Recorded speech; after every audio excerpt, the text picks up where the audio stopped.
The meeting is now called to order. Roll call, Secretary Shapiro. All board members are present. Thank you. Please stand for the Pledge of Allegiance.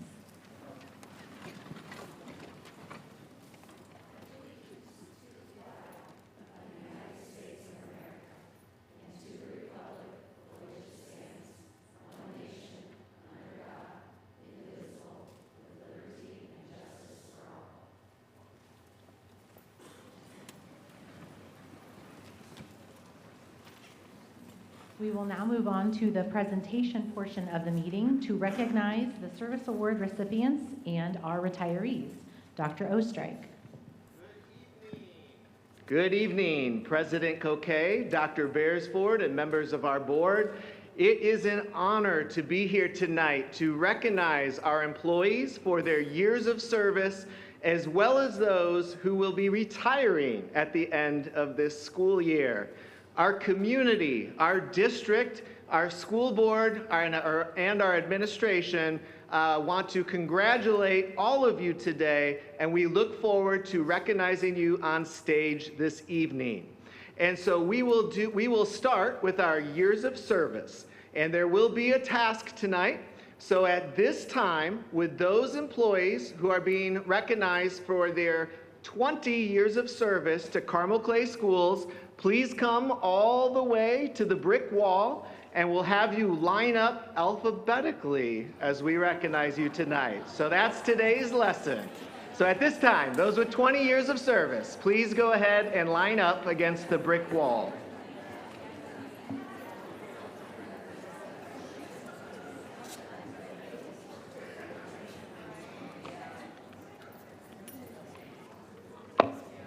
And as our employees are lining up, tonight, for those with 20 years of service, they are going to receive a certificate and also an Amazon gift card of $100. We have previously had a catalog for employees to choose from, but over the last couple of years, we have provided the gift cards so that our employees can purchase something in honor of their years of service with the district, and that has been a big hit over the years. Additionally, I'm going to need to talk to the next superintendent. However, in your program, the font might be a little bit small, so I'll be using my glasses as well. But it was recommended that the font get larger as we recognize those with more years of service. So we'll work on that for next year. All right. At this time, we are going to be recognizing those with 20 years of service. When I call your name, please come and receive your certificate, shake the hand, and then line up all the way to the edge of the stage here tonight. 20 years of service, and please hold your applause till the end. 20 years of service, Dimas Alberto from Carmel High School, Missy Bohannon from Collegewood Elementary, Melinda Bowman, Woodbrook Elementary, Josh Cole, Carmel High School, Beatrice Cuevas, Carmel High School, Elizabeth Elliott, Smoky Row Elementary. You guys are doing a great job lining up alphabetically. That's amazing. Tina Gull, Town Meadow Elementary. Alex Johnson, Smoky Row Elementary. Linda Jones, Carmel High School. Sarah Mize, Carmel Middle School. Dawn Mussolini, West Clay Elementary School. Layla Neese, Clay Middle School. Greta Pote, Clay Middle School. Nikki Rash, Carmel Elementary School. Susan Matthews, Cherry Tree Elementary School. Lori Simnick, Town Meadow Elementary School. Jalinda Stella, West Clay Elementary School. Catherine Surrett, Creekside Middle School. And Allison Weinrich, Forestdale Elementary School. Let's give a round of applause for those employees with 20 years of service.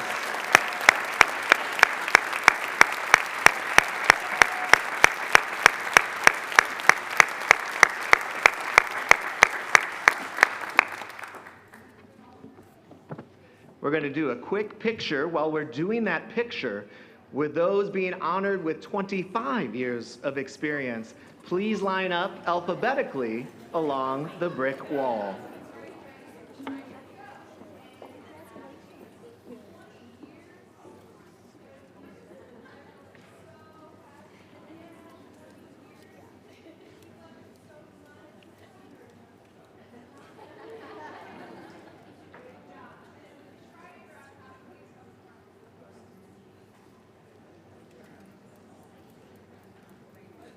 Stacy Arnold's going to kick us off here for 25 years.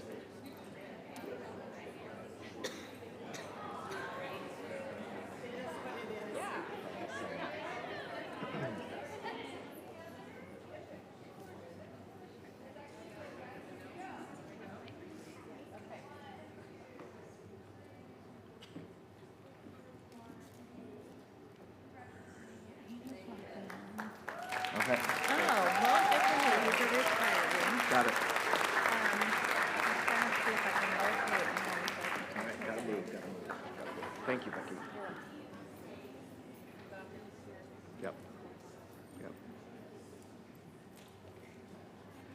All right, and at this time, we are going to recognize those with 25 years of experience here with Carmel Clay Schools. They will also receive a certificate and an Amazon gift card to honor this momentous occasion worth $125.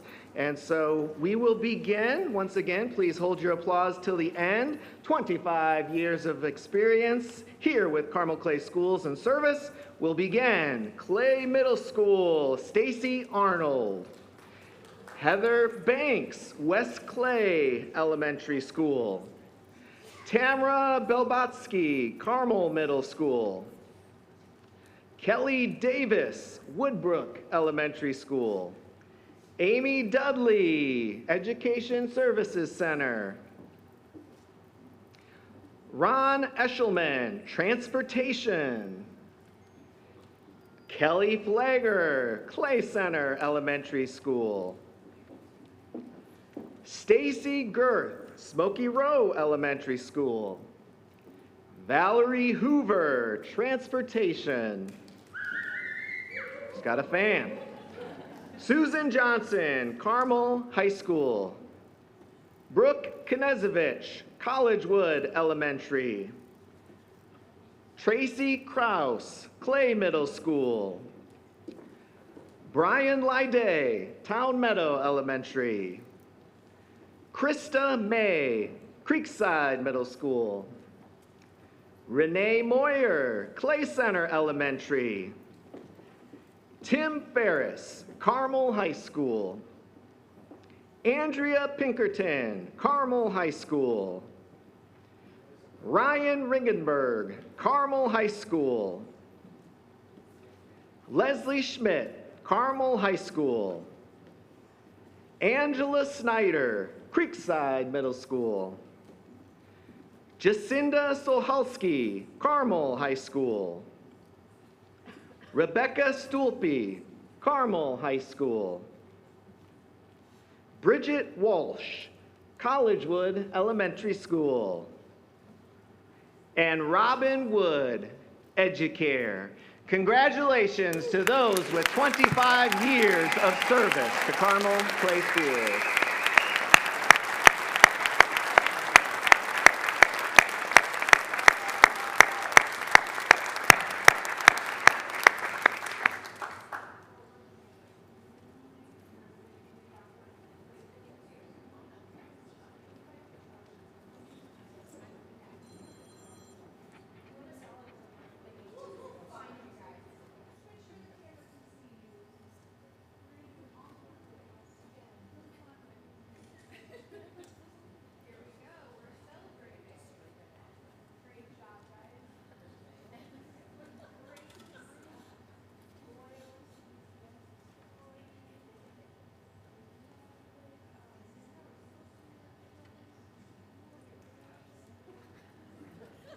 And as they get their picture with those with 30 years of service to Carmel Clay Schools, please line up alphabetically against the brick wall. 30 years of service.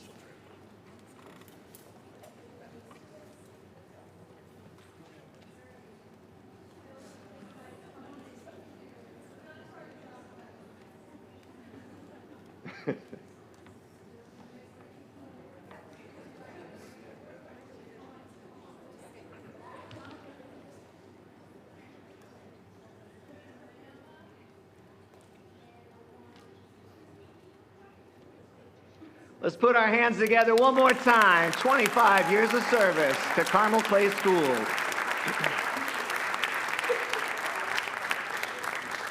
So before we recognize those employees with 30 years of service, I have a quick story to tell.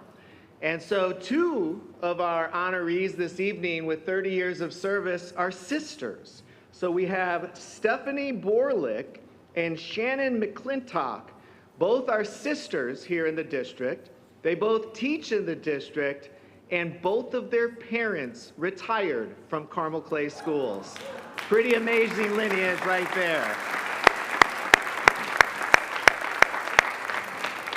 It's not every district where we can, A, recognize those employees with 30 years of experience, but to have sisters in the family who have dedicated their entire lives to our district is something really special. And their dad is here. Dad, would you please stand? Let's recognize Dad right now. Where's Dad? Former Carmel Clay Schools teacher.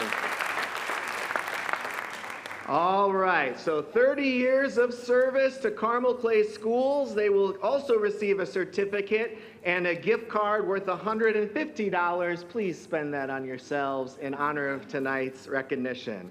So we will start. Enid Baines, Carmel High School. Stephanie Borlick, Carmel Elementary School. Kathy Eastis, Clay Middle School. Carla Fisher, Carmel Middle School. Michelle Grace, Clay Middle School. Matthew Hunter, Woodbrook Elementary School. Shannon McClintock, Forestdale Elementary School. Jennifer Riley Davis, Carmel High School. Jim Streisel, Carmel High School.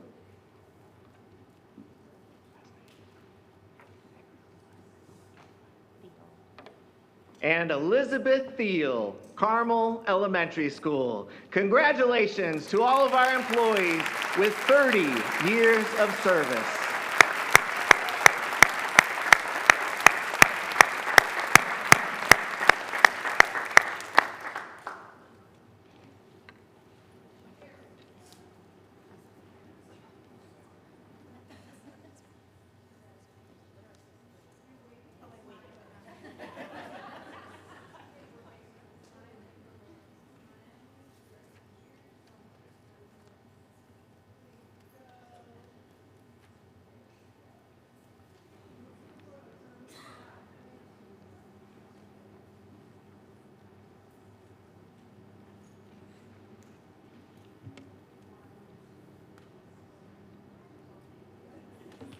Let's give him one more round of applause.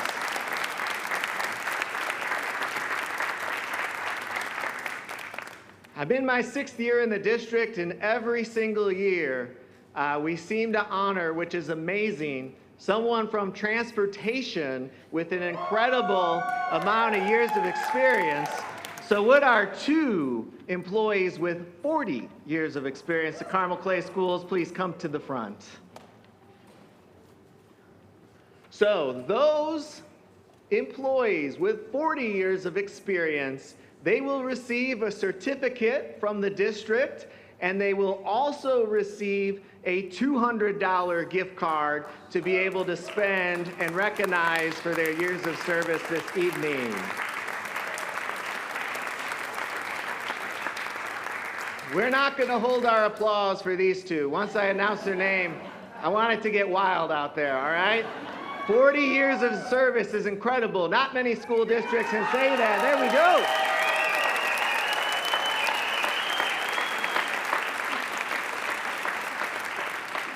With 40 years of service to Carmel Clay Schools, please put your hands together from transportation, Melanie, hold on, let me get these glasses on. Melanie Bales, congratulations.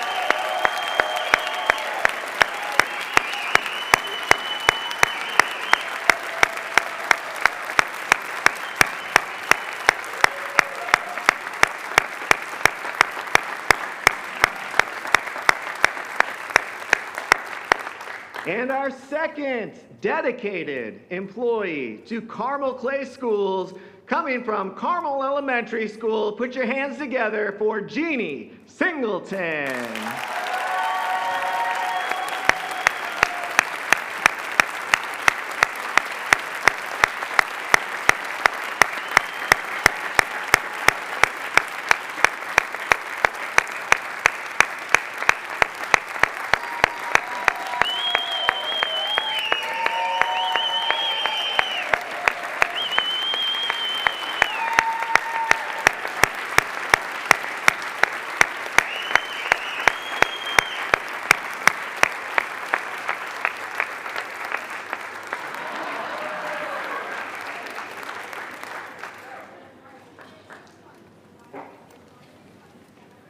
As they are putting together their photos, at this time we're going to move to the retiree portion of the evening. So with those that are being recognized for their upcoming retirements, please line up at the brick wall.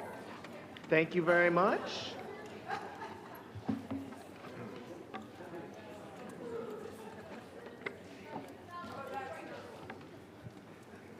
Hey, which ones? Samir.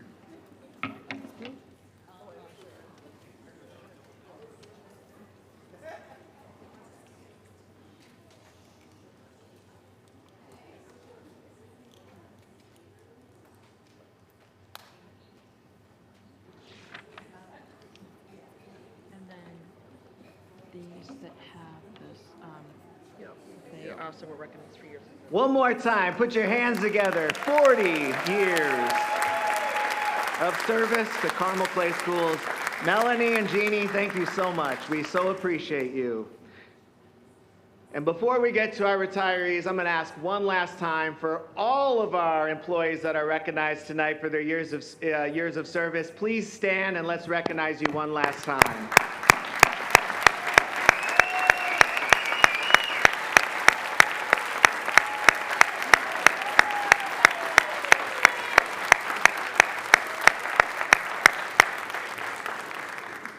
All right, at this time, we are going to recognize our retirees who may have retired at some time after this celebration last school year. So some of them may be retired, and many of them will be retiring sometime at the end of this school year. So at this time, I'm going to announce their name, their school, and I'm going to give you just a short little bit of information about each of our retirees.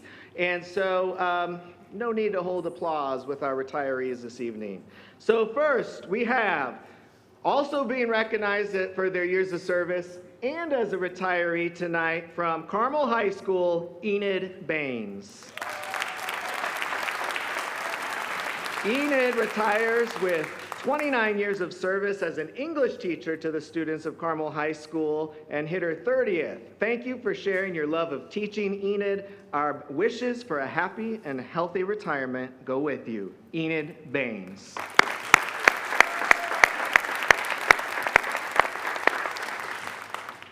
From Carmel High School, Angelica Becker.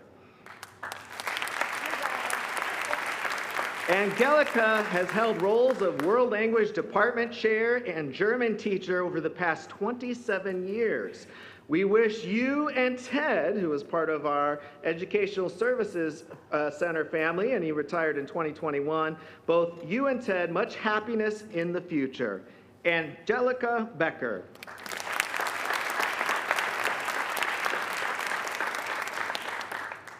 Serving as our superintendent for the last 7 years, Michael Beresford.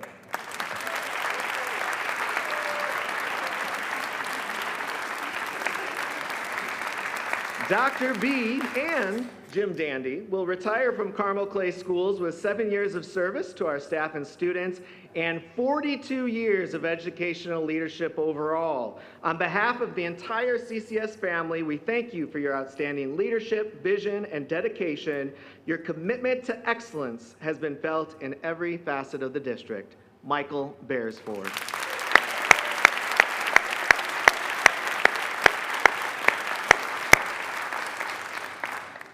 From Carmel High School Food Service, Edith Billingsley.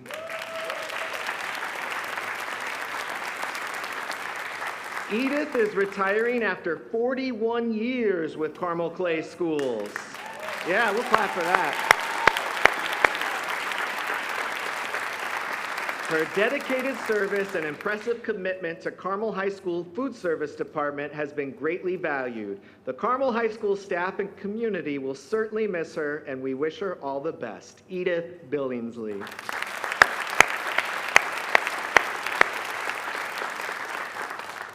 From Woodbrook Elementary School, speech-language pathologist Belinda Bowman. Mindy has assisted our students with speech and language services for the past 26 years. We thank you for the countless lives you have touched as you enter this next chapter of retirement. Melinda Bowman. Prairie Trace, third grade teacher, Rhonda Cruz. Rhonda started her career with CCS as a sub prior to a teaching career that spanned 23 years. She retires as a third grade teacher at Prairie Trace Elementary School, and we thank you for your dedication and service to our students and families. Rhonda Cruz.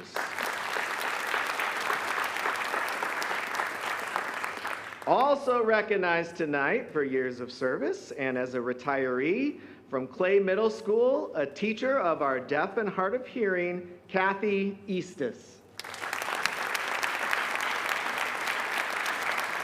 Kathy has been a special education teacher since 1995, working with our deaf and hard of hearing students. We thank you for your service to the students of both Hamilton Boone Madison and Carmel Clay Schools, and we congratulate you on your retirement. Kathy Eastis. Clay Middle School custodian, Samir Jendi. Samir first became a custodian at Carmel Middle School in 2003. He moved to Clay Middle School in 2015, where he finished out 20 years of service to Carmel Clay Schools. Congratulations, Samir Jendi. Also being recognized, we have Jeanette Higgins from Mohawk Trails Elementary School. Jeanette retires after completing 31 years of service to Carmel Clay Schools, most recently as a high-ability grade 2 teacher at Mohawk. Please accept our gratitude and warm wishes for a well-deserved retirement. Jeanette Higgins. Math teacher at Carmel High School, Dawn Laumeyer. Is not here, but let's give a round of applause to Dawn. Clay Middle School band teacher, Greta Pote. Greta has nurtured students for the past 34 years, 20 of those as the band director at Clay Middle School. We thank you for instilling a love of music in your students, and they will carry that on with them for a lifetime. Greta Pote.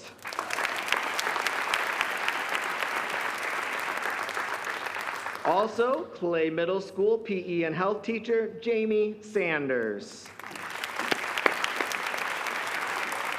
Jamie retires with 20 years of teaching experience, 13 with CCS, as wellness teacher at Clay Middle School. Our wellness teachers play an integral role in exercising our students' mind as well as their bodies, and we thank you for your years of service. Jamie Sanders.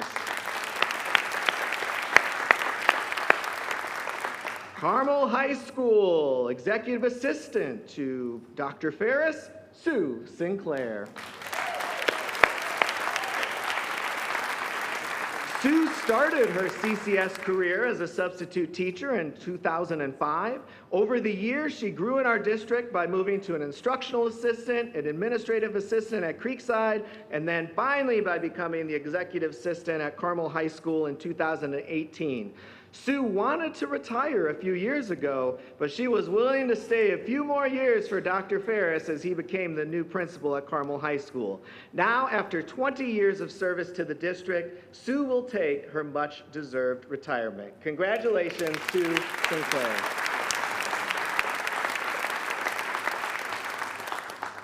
Math Department Chair and also a years of service recognition tonight, Angela Snyder.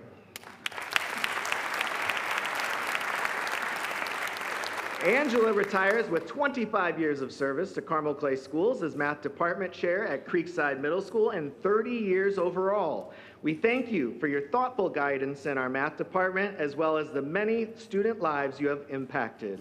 We wish you a happy and healthy retirement. Angela Snyder.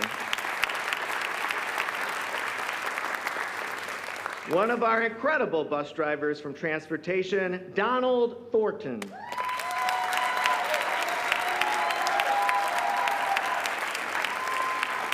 Donald became a bus driver for Carmel Clay Schools in 2013. He also added the role of lunch supervision at our high school between his bus routes. He retires this year after 12 years of service. Thank you for your service and for your dedication to transporting our students safely. Donald Thornton.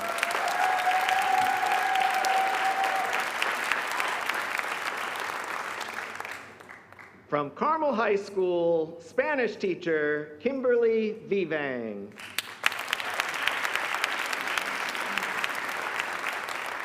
Kim retires with 24 years of service as a world language Spanish teacher at Carmel High School. We know that your retirement will be filled with wonderful travels, and thank you for all you've done for our students. Kim Vivang.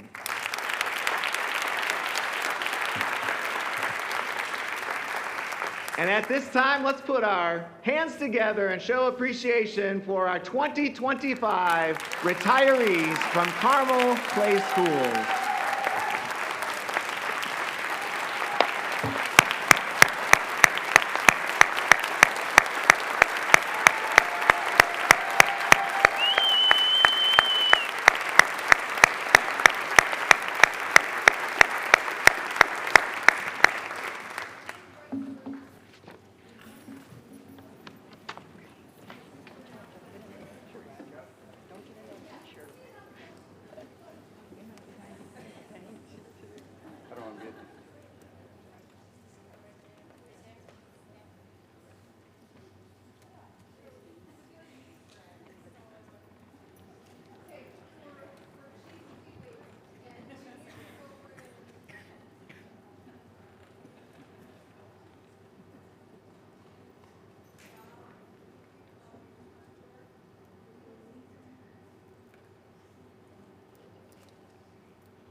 And as they're getting their picture together, I'd like to take a moment to a special thank you to Kelly Hackett from Human Resources, who put everything together this evening, along with our HR team.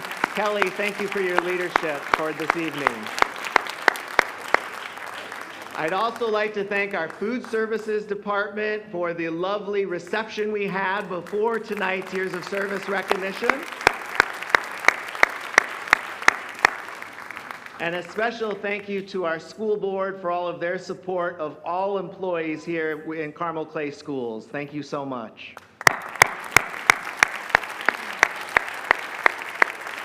And at this time, one more round of applause for our 2025 retirees.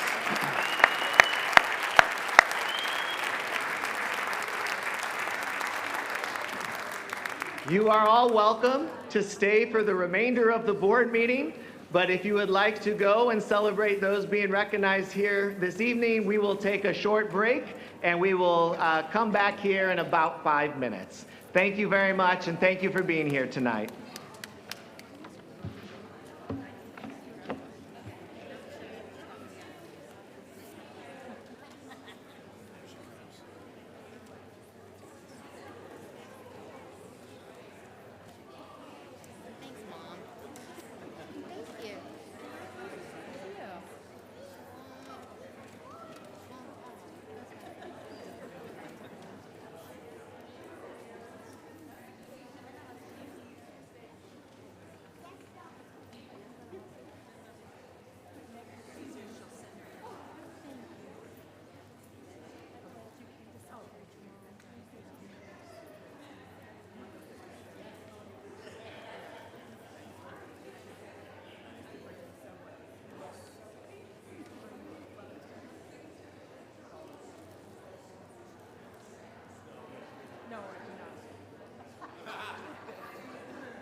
We will now move on to public comment. Next in our agenda, per board bylaw, speakers are placed in 2 groups. And this evening, we have all 3 people who have signed up to speak are from group 1, and that is CCS students, CCS parents, guardians, employees, and Carmel residents. As a reminder, participants must be recognized by the presiding officer and must preface their comments by an announcement of their name and group affiliation, if applicable. Comments may not reference specific corporation employees, patrons, or students. Comments shall be directed to the board. No person may address or question individual board members. The school board will not act on or respond to questions or comments made during public comment, but will take them under advisement. We have already placed the numbers for the speakers in our fancy bingo basket and determined an order. So the first person will speak, and then the second person's name, you will be on deck. When your name is called, there's a microphone to the back of the auditorium, so it'll be your back right. And you will have 3 minutes to speak. We'll have a timer here on the board and to let you know when your time is almost up. First up for public comment, we have Stephanie Dosbach. And then on deck is Benjamin Auslander.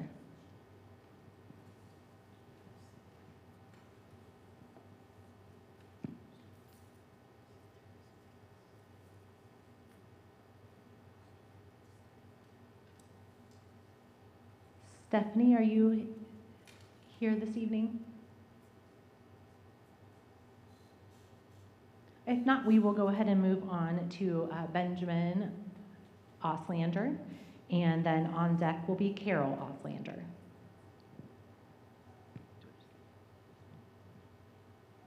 First of all, I'd like to personally thank the board, the school board, for their willingness to address anti-Semitism and help the Jewish students at Carmel. My name is Ben Auslander. I'm a high school senior at Carmel High School and the president of the Jewish Student Union there. I'd also like to personally thank Dr. Beresford and Dr. Oestreich. When I first heard about what happened, I wrote an email to ask to meet with them, and not only did they take me seriously, even as a high school student, I was able to walk away from my meeting with actual things that happened and an actual plan, and it was more than I could have ever expected or wanted. So I would like to thank you all for helping me out and helping out the Jewish community.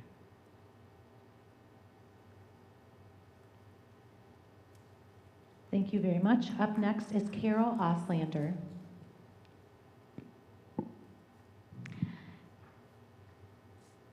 Thank you, Superintendent and school board members. My name is Carol Auslander. I am a parent of a soon-to-be graduating senior, Ben, who just spoke before me, as well as a rising 8th grader at Creekside Middle School, and also a member of the Jewish community of Carmel, and appreciate the opportunity to speak with you tonight.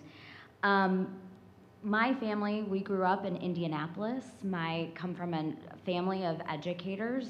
My mother taught in Washington Township for a significant period of time growing up, and my husband is also a school teacher in Washington Township. But when we moved back from Washington, D.C., we decided to make Carmel our home, specifically for the school district here, despite having teachers in a very close neighboring school district. And we did that for a number of reasons. Number one, because of the vibrant Jewish community here in Carmel, also for the diverse community at large here in Carmel, and also for the excellent education, the global education that we know that our kids would receive. So we specifically moved to Carmel with that in mind. Due to the unfortunate incident that happened, I just wanted to thank you on behalf of my family and for our community for listening to us and for responding and activating so quickly, and for putting together the standard operating procedures that you will be introducing today. We think that is an important first step in trying to do things better. Things happen, and we recognize that. Nobody is perfect, but we are just very appreciative of the steps that you are making to make this happen. And with that, I will just close and thank you all for your attention to this matter and for responding so quickly. And thank you for hearing from the students as well, because this affects them in a very personal way. So from my mama heart, I thank you very much for listening and for activating. I appreciate it. Thank you. Is Stephanie Dosbach? Oh, you are up next. Thank you.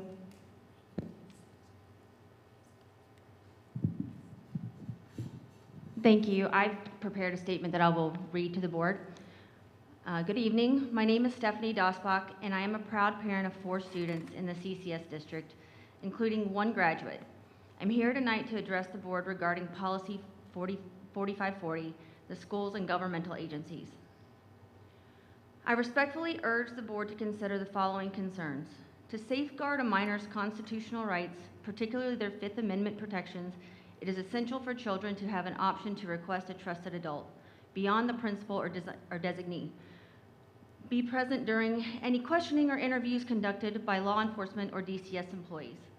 Minors often struggle to fully understand their rights, even when these rights are explained, and as a result, they can be vulnerable in situations that they may not completely comprehend. The CCS guiding principles clearly state that students are at the center of every decision. In keeping with this commitment, I believe it is in the best interest of students for school authorities to ensure minors are made aware of their rights and obligations when interacting with law enforcement and DCS employees in accordance with Indiana Code. Furthermore, having a trusted adult beyond a principal or designee present during such interactions not only protects the child's constitutional rights, but also helps mediate a situation, reducing fear and intimidation for the minor. Thank you for your time and thoughtful consideration in this matter. Thank you. Next on our agenda is a consent part of our agenda. Tonight, that includes the personnel report, claims, payroll, gift applications, and the March 10th and March 24th school board minutes. As a reminder to the audience this evening, our consent agenda is the business part of our agenda that it's our designated section where we have kind of grouped together our business parts for effective or efficient consideration and approval in one single motion, as opposed to grouping them all or singling them all out. Do I have a motion to approve all items listed on the consent agenda?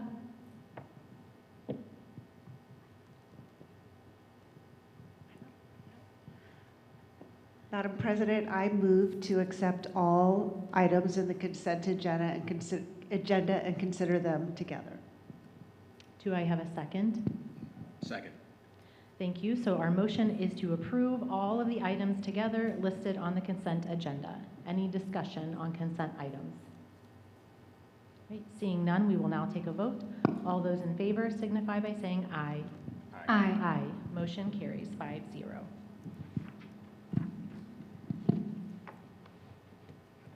We will move on. We will move on to our action items. Our first item is several change orders. And if I could have a motion to approve the change orders as a group. Mr. McMichael will still share all of the information individually on each separate change order. However, the items for this evening are items 5.1, change orders for the Cherry Tree Elementary renovations. Item 5.2, change orders for the Carmel High School grandstand renovation. And item 5.3, change orders for the Carmel High School natatorium addition and existing natatorium renovations. I move to take the change orders as a group. May I have a second? Second. Thank you, Chris.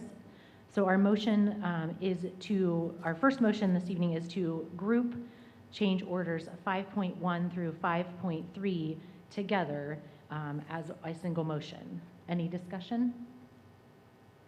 Seeing none, we will take a vote. And again, we are voting on putting items 5.1, 5.2, and 5.3 on the agenda as a group. Signify by saying aye. Aye. Aye. Motion carries. Mr. McMichael, can you give us some background information on those change orders? I can. For the first change order is related to Cherry Tree Elementary, and after bids were awarded, we knew we were going to have to do some work on what will become the sidewalk in front of the school in order to comply with the city requirements. So that's, we were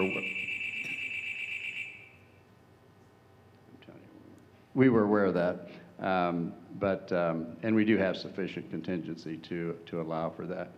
The second change order looks to be very large, and it is significant. However, when we received bids, we did not receive a bid for one category, which was precast concrete. So we anticipated doing that with a change order, which is just a little over $368,000. So that was because we received no bids, and it is within the estimate that our construction manager had anticipated it would cost. The second one is for $179,000, so that's not insignificant either. But in doing this, working on the stadium project, they discovered that there was unstable soil underneath the grandstands, and so we have to stabilize that. And unfortunately, that has happened from time to time. But again, we do have ample contingency to allow for that. And then the third one is for the natatorium, and again, it's showing as $183,000, but actually it's about just a little over $46,000. The balance of that will be charged back to another contractor that was unable to perform that portion of the work, so we gave it to a second contractor. Thank you for those explanations. May I have a motion to approve action items 5.1, 5.2, and 5.3 on the agenda? I move that we approve 5.1, 5.2, and 5.3. Thank you, Greg. May I have a second? Second. Thank you, Jennifer. Any discussion? Right, seeing none, what we are voting on, our motion is in favor of approving items 5.1, 5.2, and 5.3. Signify by saying aye. Aye. Aye. Motion carries. Next on our agenda is our first discussion item, and that is materials adoption. Dr. Dudley.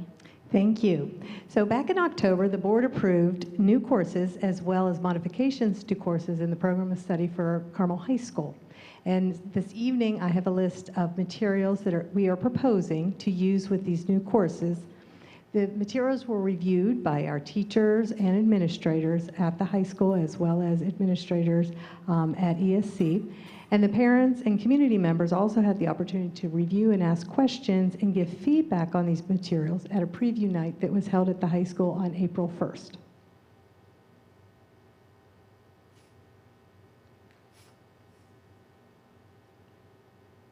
All right, thank you. Do any of you have any questions for Dr. Dudley?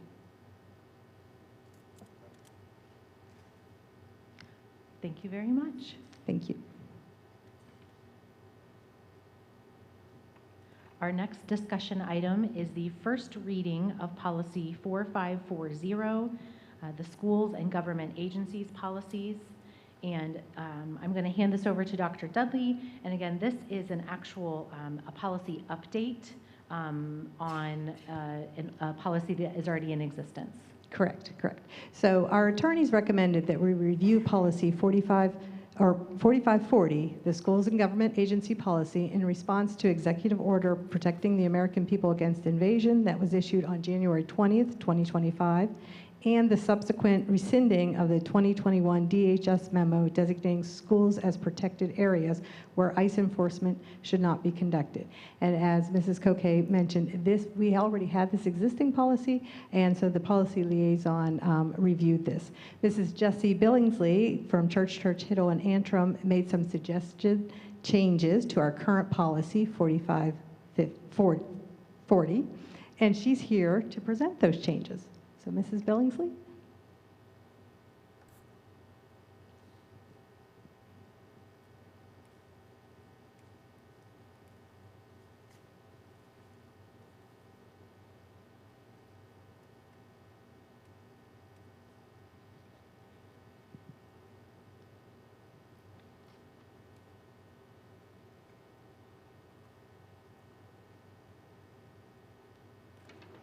Thank you. I guess I should have started walking when they started talking. Good evening, Jesse Billingsley with Church Hill and Antrim. I'm here today, as Dr. Dudley said, to talk about revisions or suggested revisions to Board Policy 4540. So I can just go through those in short order. The first paragraph remains essentially the same as your current board policy, just correcting the name of the Department of Child Services. Make a general statement that generally the questioning of and interviewing of students on school property is not permitted unless there's specific exigent circumstances. And those are explained for both law enforcement and the Department of Child Services. And then probably most notably updated, we did update the legal citation. The law previously in the policy was rescinded about 10 years ago. So I'm happy to answer any questions you have on the revisions. Do we have any questions or discussion from the board? Madam President, I don't know that I have questions. I do have some comments if now is the appropriate time. Thank you, Ms. Billingsley. I think perhaps some of the confusion that some might have had related to this being not a new policy was that we as a board saw a red line of the existing policy, but what was in the public-facing version of board docs was a clean copy, which looked new, but it was not new. And I would suggest and recommend that we post the red lines going forward just to help clarify what is new language and what is not.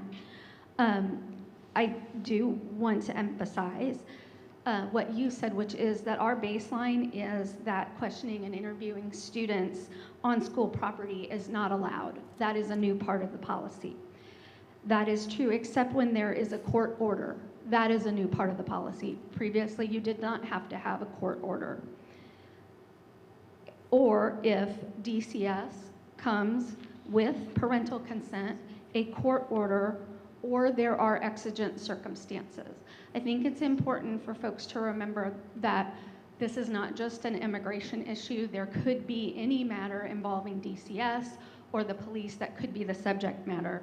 And we need to probably reference what are exigent circumstances. It's defined under the law where a parent would not be notified, and they are very limited. So this is not at all intended to be a policy to limit parents' rights. The law in Indiana says that the parent wouldn't be notified in exigent circumstances under Indiana Code 31-9-22-44.1 if there is imminent danger of the child being physically or sexually abused or neglected, or the child has been physically or sexually abused or neglected, and the parent or custodian of the child is the alleged perpetrator or knew the abuse or neglect was happening and did not ensure the child's safety. I would hope that everyone under those circumstances would agree that if a parent or a guardian was the alleged perpetrator or knew about the abuse and did nothing to protect the child, those very limited circumstances, it would be appropriate not to notify the parent. In all other circumstances, the parent is going to be notified, particularly when the student is removed from the premises of the school. So again, I believe this is a better policy. We do, as a board, want to hear feedback, and I welcome comments from others. But I think it was misunderstood because we didn't have a red line, and perhaps people didn't actually read the policy to see what it said. But certainly invite additional comments and thoughts. Again, as the president noted, it is not being voted on tonight. That's why we put it out there, to get feedback from our community, and we welcome that feedback, and to the extent we can make it better, we'd like to hear your thoughts. Thank you. Thank you, Ms. Wheeler. Any comments or questions from any other board members?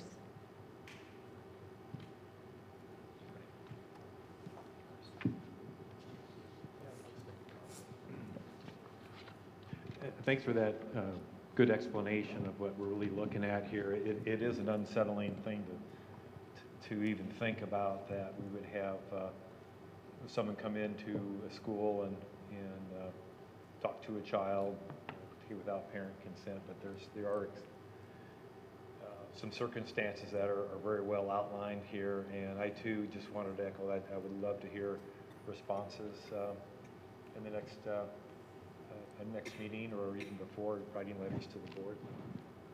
It is very unsettling just to think of such a thing, and appreciate the comments. Thank you. Thank you, Ms. Billingsley, for being here. Chris, appreciate you further defining. Just would echo everybody else's sentiments. I mean, professionally work in an environment where we also recently updated policy to ensure that it was in compliance with recent executive action. So certainly understand the impetus to do so, and would also had some folks from our community reach out to me in the last couple of days to ask about this update. And so spent some time clarifying what the board was intending to do, and would encourage folks to make sure prior to the next school board meeting, if you have feedback or concerns, that you reach out prior to us taking action. So that is all.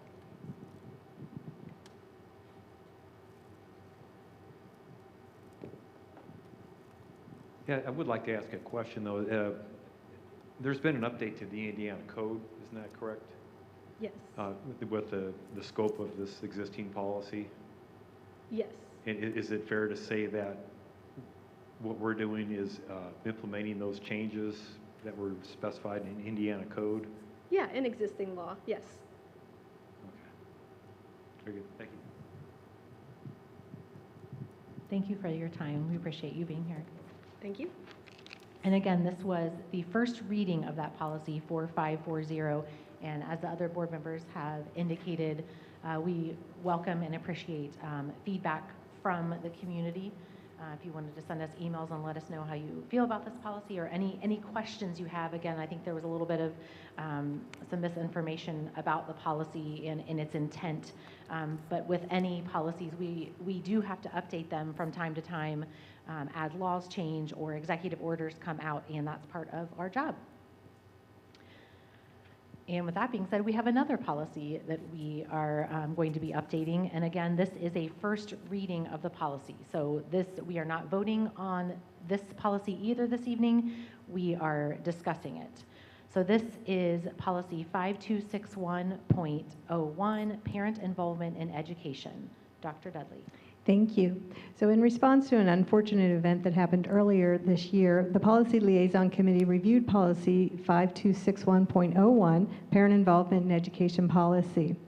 The substantial changes is that we connected this policy to our existing policy 4362, non-discrimination and anti-harassment policy, so that in any celebrations at the schools, that all displays with content need to be pre-approved by the school administration prior to the celebration and must comply with our existing board policy 4362, non-discrimination and anti-harassment policy. Another change to this policy is the superintendent shall develop administrative guidelines that support the parental involvement in education policy. And Dr. Beresford, in his report, will discuss those administrative guidelines after the board discusses the actual policy. Thank you, Dr. Dudley. Jennifer?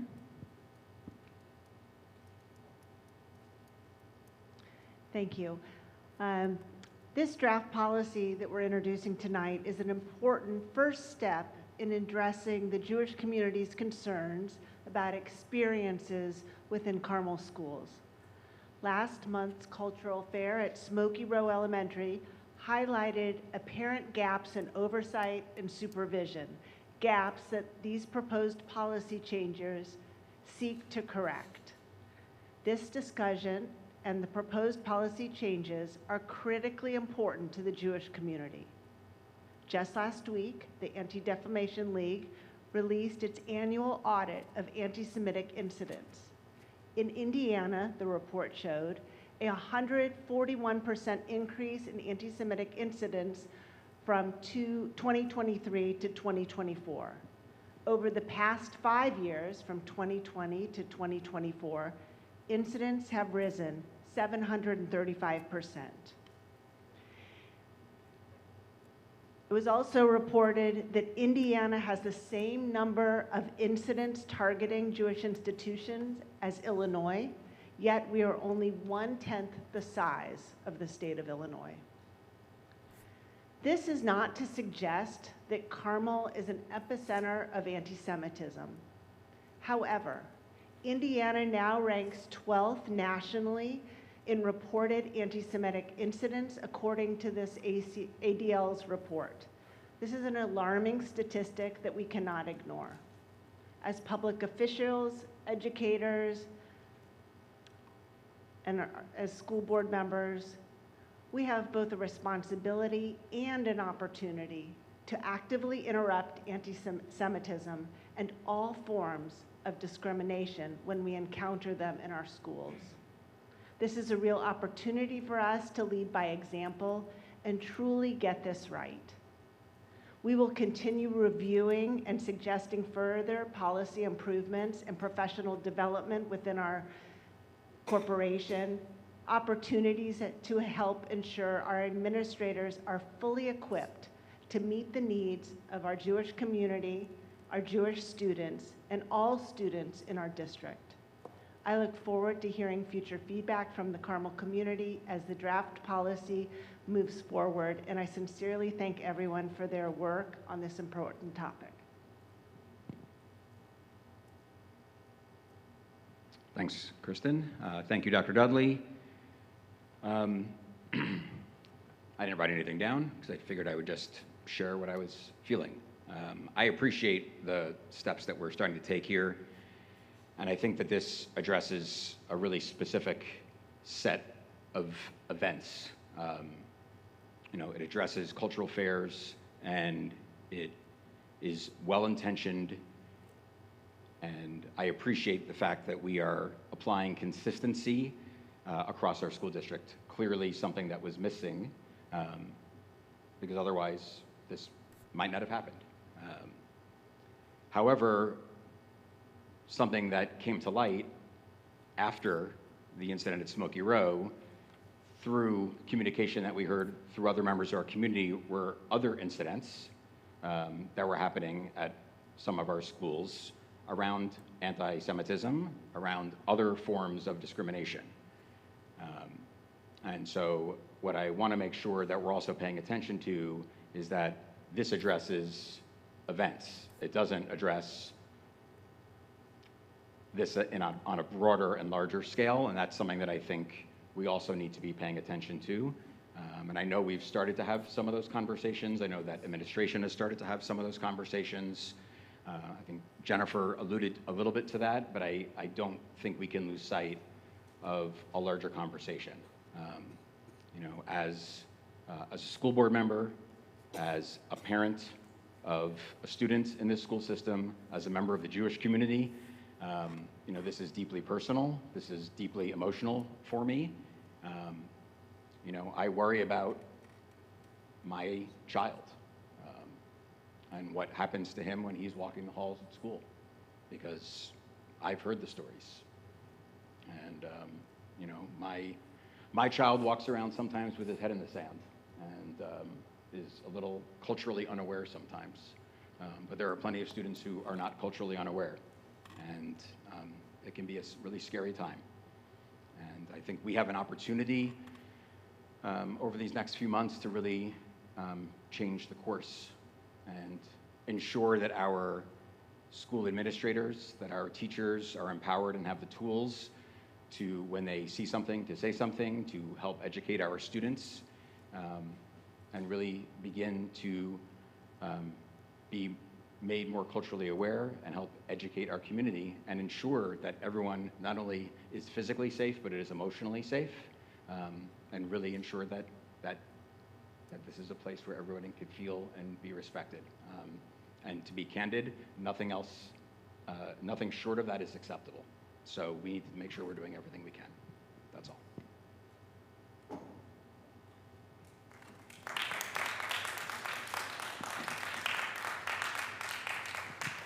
Thank you, John and Jennifer. I do want to say, add to what I've heard. One thing I'd like to say is I do apologize to our Jewish community that this happened. And it's a serious thing, and it's unfortunate that we've got to this point where we have to tighten up existing policies and procedures, but I'm glad that we're doing that.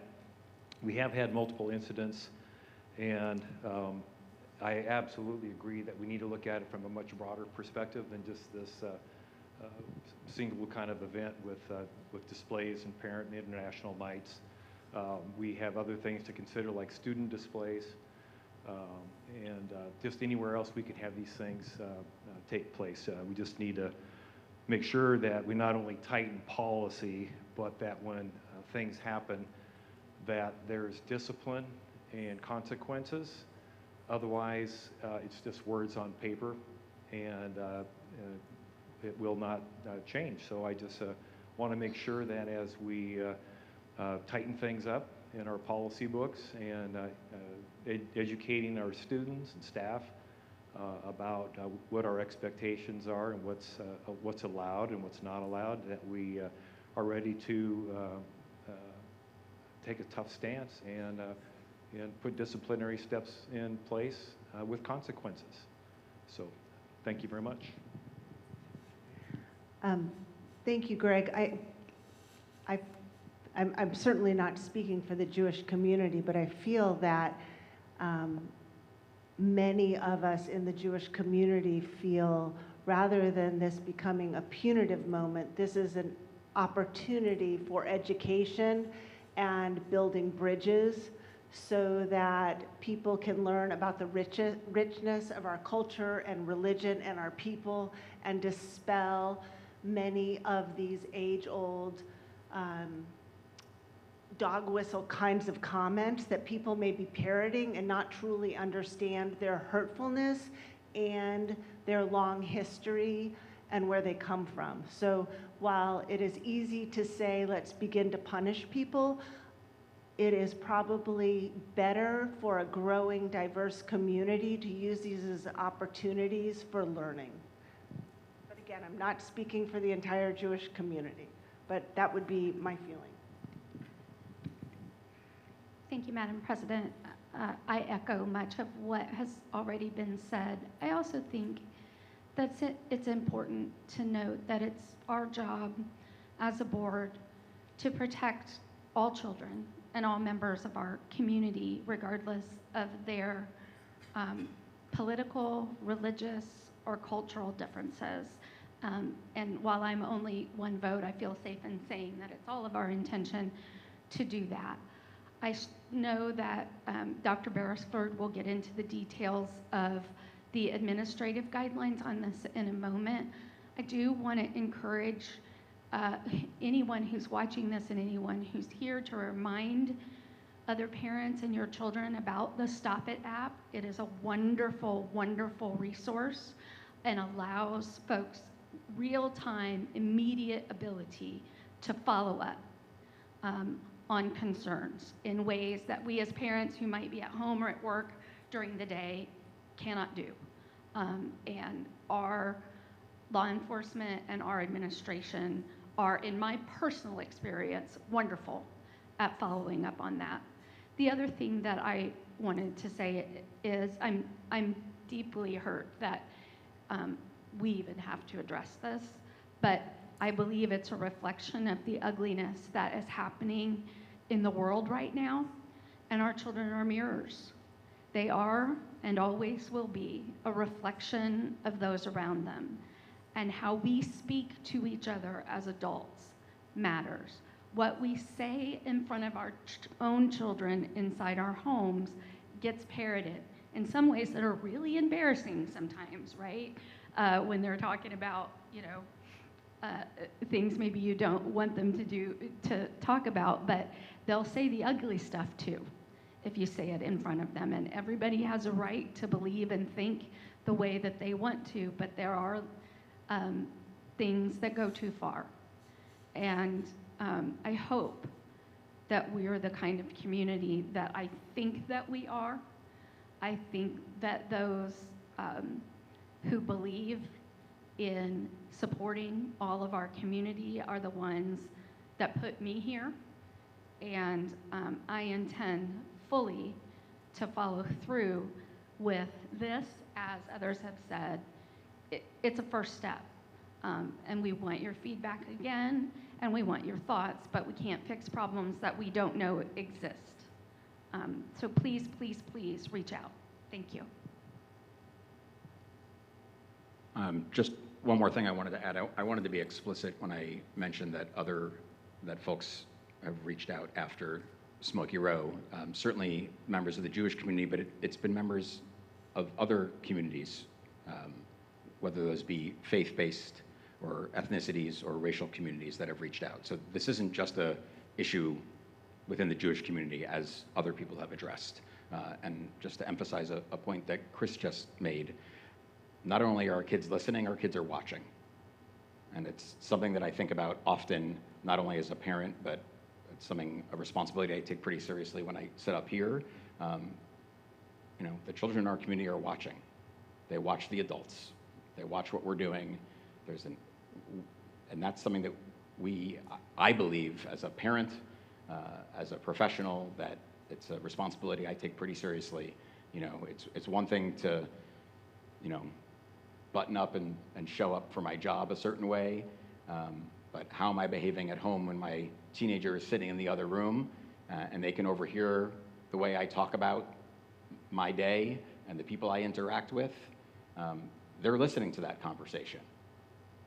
So they're watching us. And how are we behaving in this moment, and how are we taking responsibility for the things that we're hearing about that are going on, and what are we going to do about it?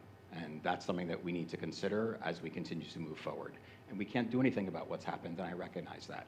And I do want to make sure it's clear that I applaud the fact that we are taking this seriously and that we are taking action. In the years that I have lived in this community that I also chose to live in because of the great schools, I have never seen the district and a board pivot and move as quickly when an issue came up. And I am really proud of the fact that this is happening so quickly. Really proud. And at the same time, I know we can do more, and I know we can do better, and it is a motto this district talks about all the time. We're the best at getting better. So let's keep on getting better. Thank you all for your comments. To kind of wrap things up, I was going to read a few of the applicable guiding principles that our board holds. And the first of that is that the students are at the center of every decision. And I think the five of us sit here and take that very seriously, that every decision we make, we think about what will the student outcomes be, how will this affect the students.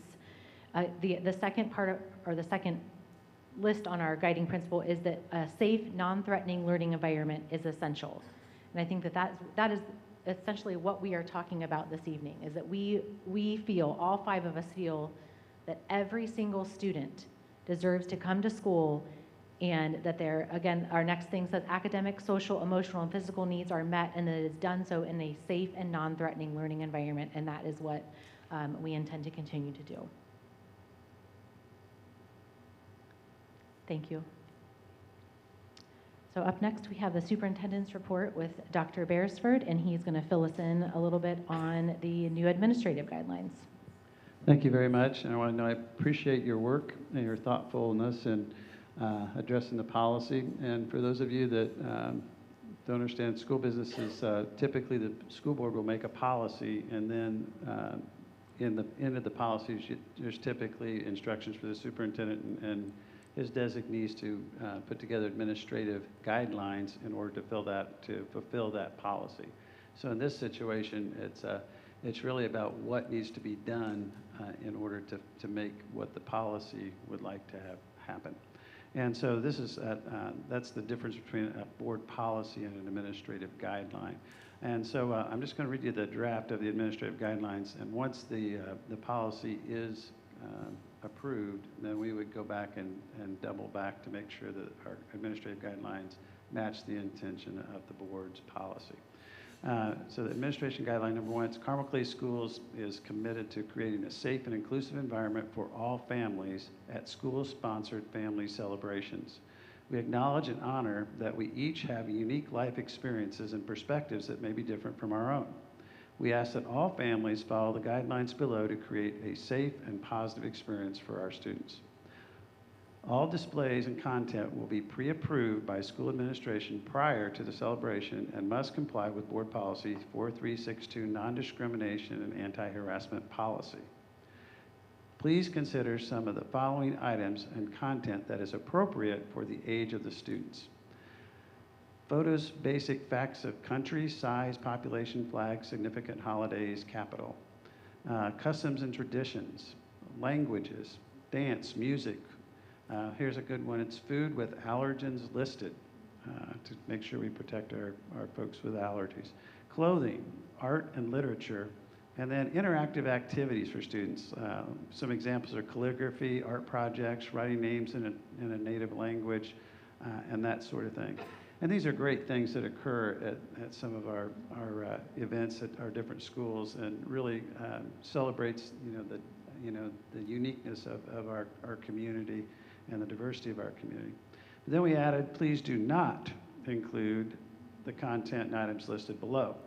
So no food without allergen information posted, no political or current event references, and probably this is the most important one, is no references to other countries, cultures, religions, customs, traditions, etc. We also added no alcohol and no graphic photos or descriptions. Now, no one outside of the immediate family members of the student who attends a school should be presenting or performing at a family celebration. The event is intended for students and families of the school, members of the school. Based on participation in content, school administrator may modify or amend displays to balance the interests of the families and comply with the intent of these guidelines.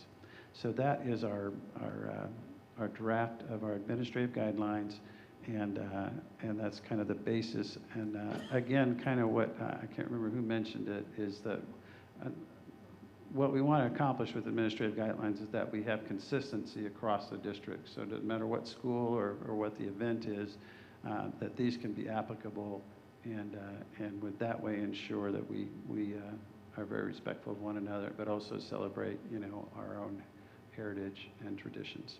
Thank you. So I'm going to shift gears here. So typically I'm at the end of the program and sharing just some different things about what's gone on around the district. And so I did want to share some things and start with for the performing arts. And so recently our bands, Carmel High School bands, were in the ISMA competition, and the Carmel High School bands earned gold with distinction, I think, across the board, and will now be going to state qualification contests that will be coming up pretty soon. I also had the pleasure of attending the spring choir concert and the spring orchestra concert, and so hundreds of students from the choirs, and Carmel High School has a lot of them, were performed, and each senior wore a rose that recognized them as a senior, and the groups were just amazing. There's heartwarming songs. There's many performances were Broadway ready, but I wanted to just share my favorite performers of the night. Had to be these two young ladies who are living with Down syndrome. And they were singing and dancing their hearts out on that stage, and along with their peers. And so all the performances were great. There was a lot of enthusiasm, a lot of fun, and a lot of beautiful music. But it overflowed my joy bucket to overflowing with those two young ladies and how much they were enjoying their performance. Also, went to the orchestra concert the next night, and that was held at the Palladium, which is kind of a really super cool place for high school kids to be able to play their last concert of the year.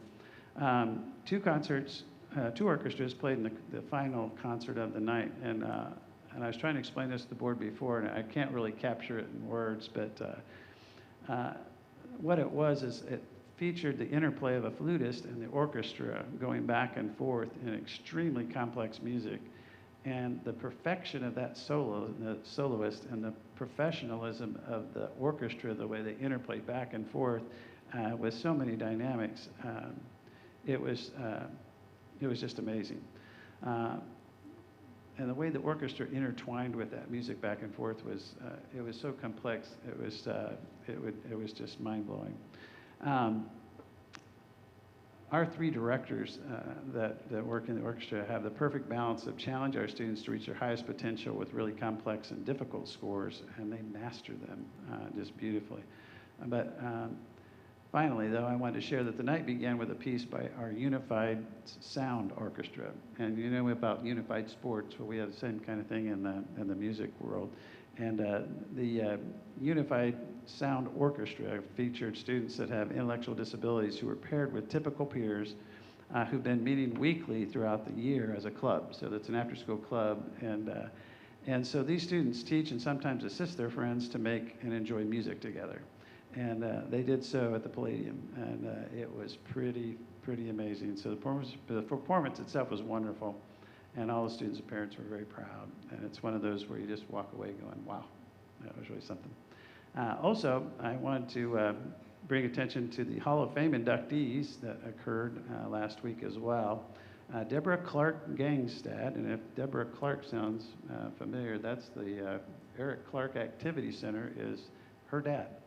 And so Deborah Clark Gangstad taught in Carmel Clay School for 28 years. And then the other person who is in the Hall of Fame now is Jeff Moeller. And so the Committee of Student Leaders do the Hall of Fame. So it's all student run, and they have to be Carmel High School graduates. And they choose two Carmel High School graduates to be inducted into the Hall of Fame.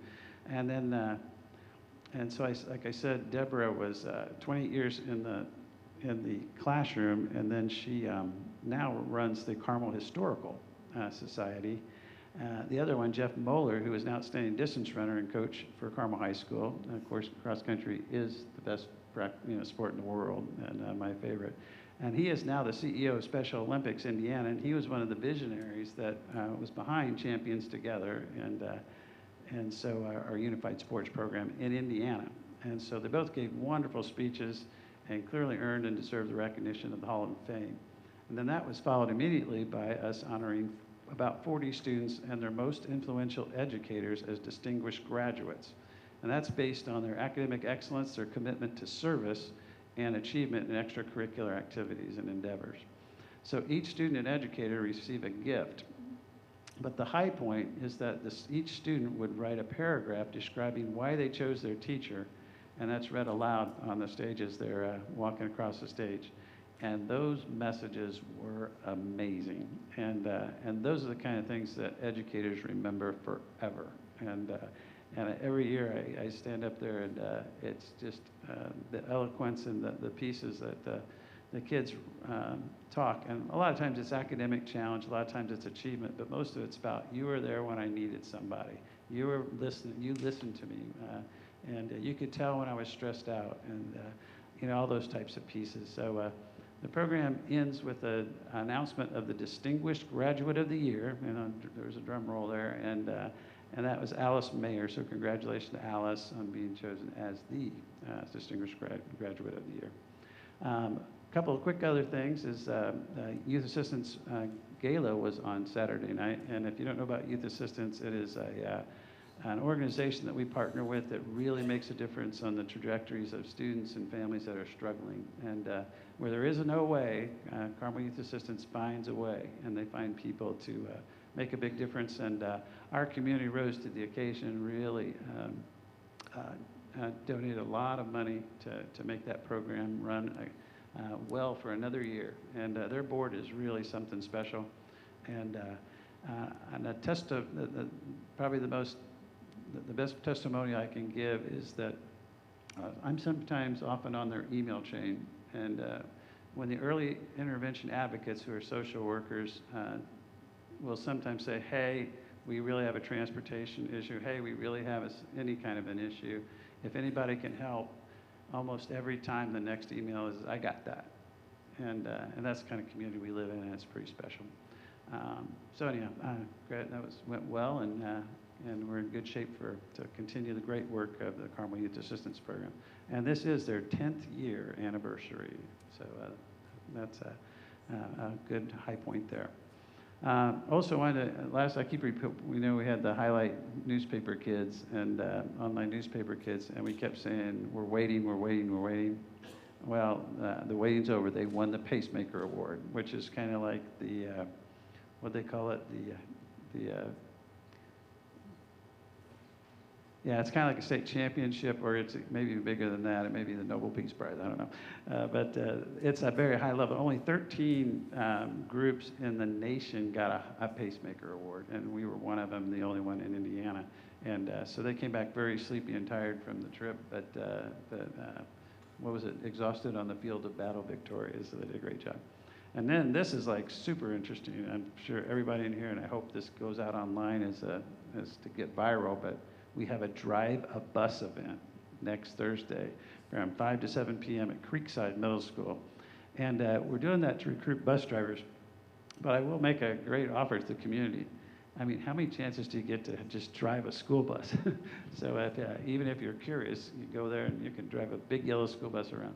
And go ahead, tell us about your experience, I did Kristen. it last year and I only hit one cone. I did a pretty good job. It was fun. So you can go see what's like for our bus drivers every day. It's a cool experience to try it out. And President Coquet, I did want to share that a bus driver is a great retirement gig. So if we know of anybody retiring at the end of the summer, the end of the school year, Dr. Beresford, if you are interested, we would love to have you as a bus driver moving forward. Well, thank you We so got a much fan right for down there. that. Thank you. It's funny when you announce your retirement, how many people offer you jobs. So I'll put that in line along. I've been offered a cafeteria supervision job. I've been offered a cross-country position, which I'm kind of excited about. And then mostly like things like, you know, cleaning things up and driving things around. But I appreciate that. Bell ringer. Tonight's bell ringer for me had to be the years of service and the retirement reception. It was kind of weird being a retirement reception person, but when you look at those people on that stage, and you had two ladies that have been driving a bus for 40 years, and bus drivers are a part of the family. You know, they become that, you know, that person that is your go-to, and that you trust them to you know, deliver your kids, and those relationships are really special. But I don't know, when you think about the people on that stage, if you tried to put that into a number, like how many kids and how many families did those people touch in a positive way and consistently year after year after year? I don't know what that number is, but I know it's a really big number. And so that's my bell ringer for tonight. Thank you. And Dr. Beresford, if I could just add, I'd like to thank our technology team, Shane Cole, Bernie Shuhai here tonight, Christy Cloud and our team for getting this set up. It takes an incredible amount of time for us to host here to honor our years of service and our retirees, and I just wanted to thank that team, as well as our SROs for being here each and every meeting. We appreciate you all as well, so thank you very much.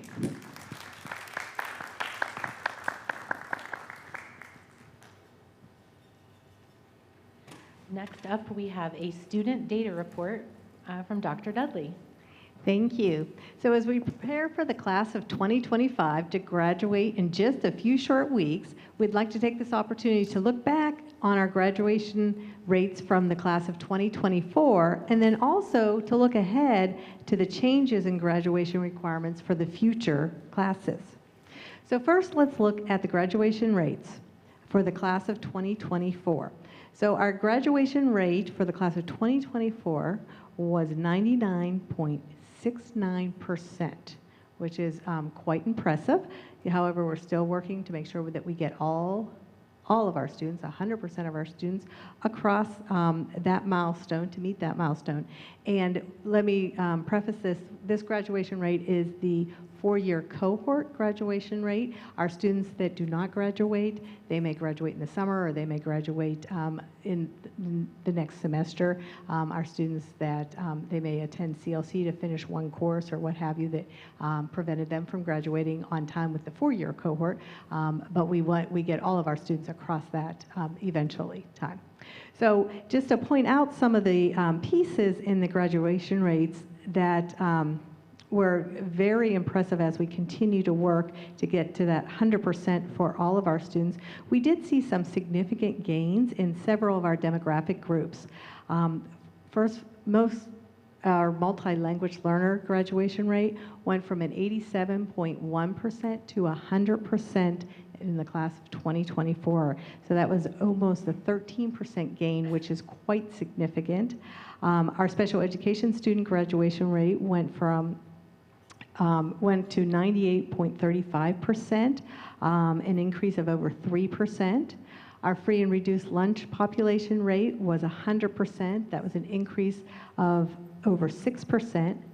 And our Hispanic population rate was 100%, and it was an increase of over 9%. So those are quite significant changes and increases in just a one-year time. And as I said, we continue to work to get all of our students to meet this milestone in graduation. And so as we look ahead to graduation requirements just recently approved by the State Board of Education, this evening we have Mr. Kevin McDonough, our Director of Counseling at Carmel High School. Mr. McDonough just recently took over this role in December with the retirement of Mrs. Rachel Cole. And so Mr. McDonough has been a counselor at our high school for a number of years, and now he is now in the position of being Director of Counseling, and he's going to share more information on the changes that are happening now at Carmel High School with our new diploma. So, Mr. McDonough. Thank you, Dr. Dudley. I appreciate you inviting me tonight, and I thank the board for listening about these new requirements for our incoming freshmen. Yeah, I took over the department in December, and then in comes these new diploma requirements. So we're coming in together, brand new. I want to really highlight, oops, going ahead here. One second. Oh, I'm sorry.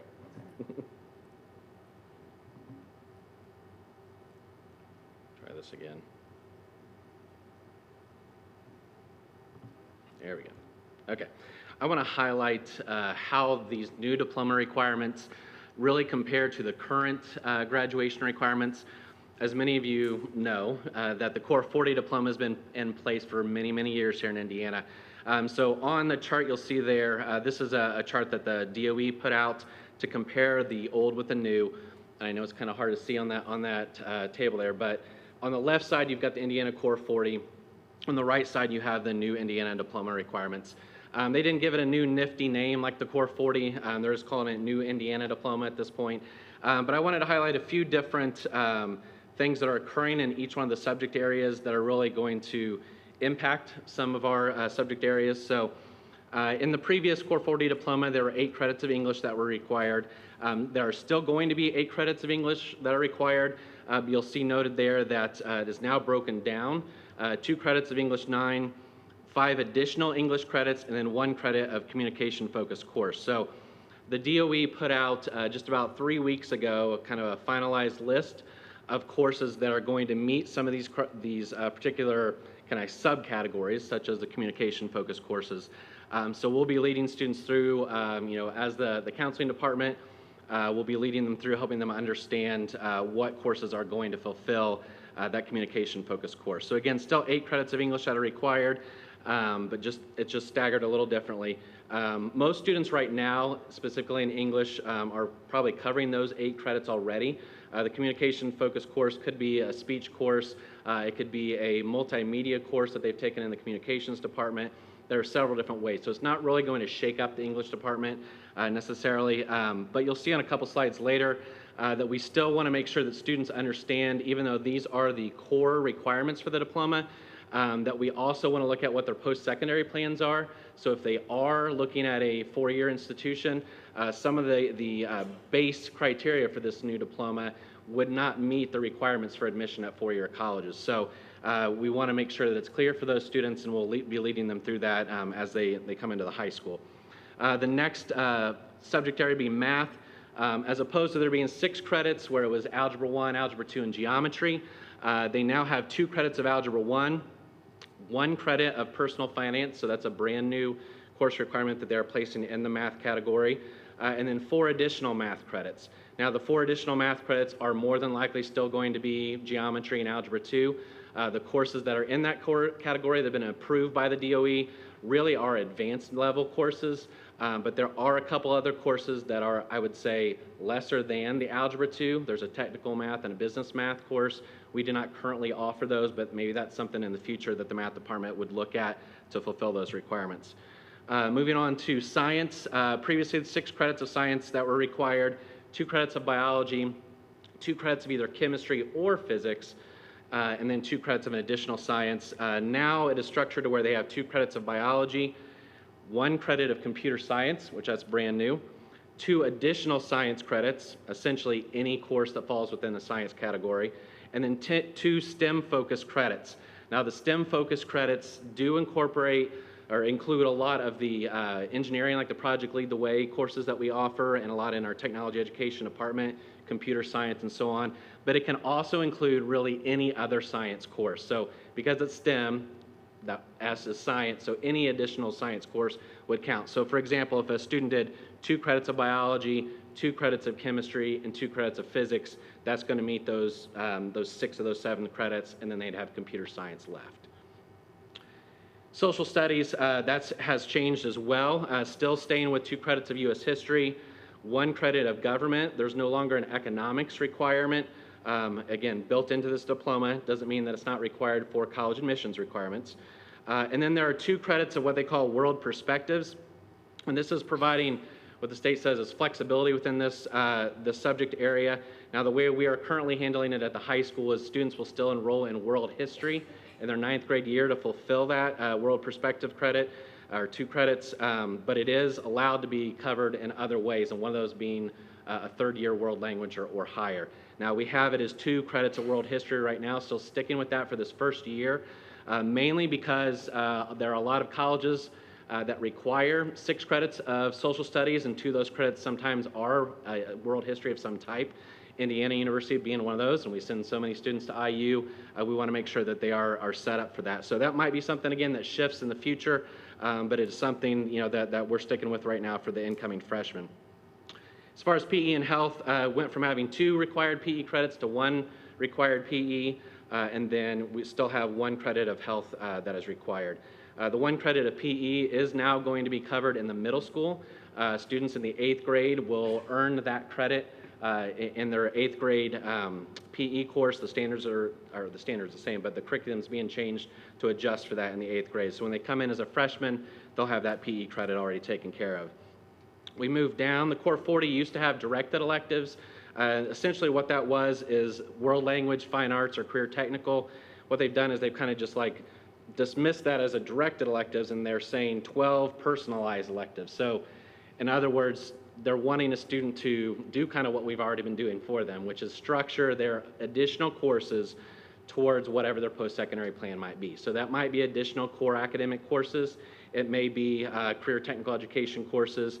We're looking at what the student is wanting to do starting in the freshman year, shift if necessary, which oftentimes happens, and helping them get those additional 12 credits.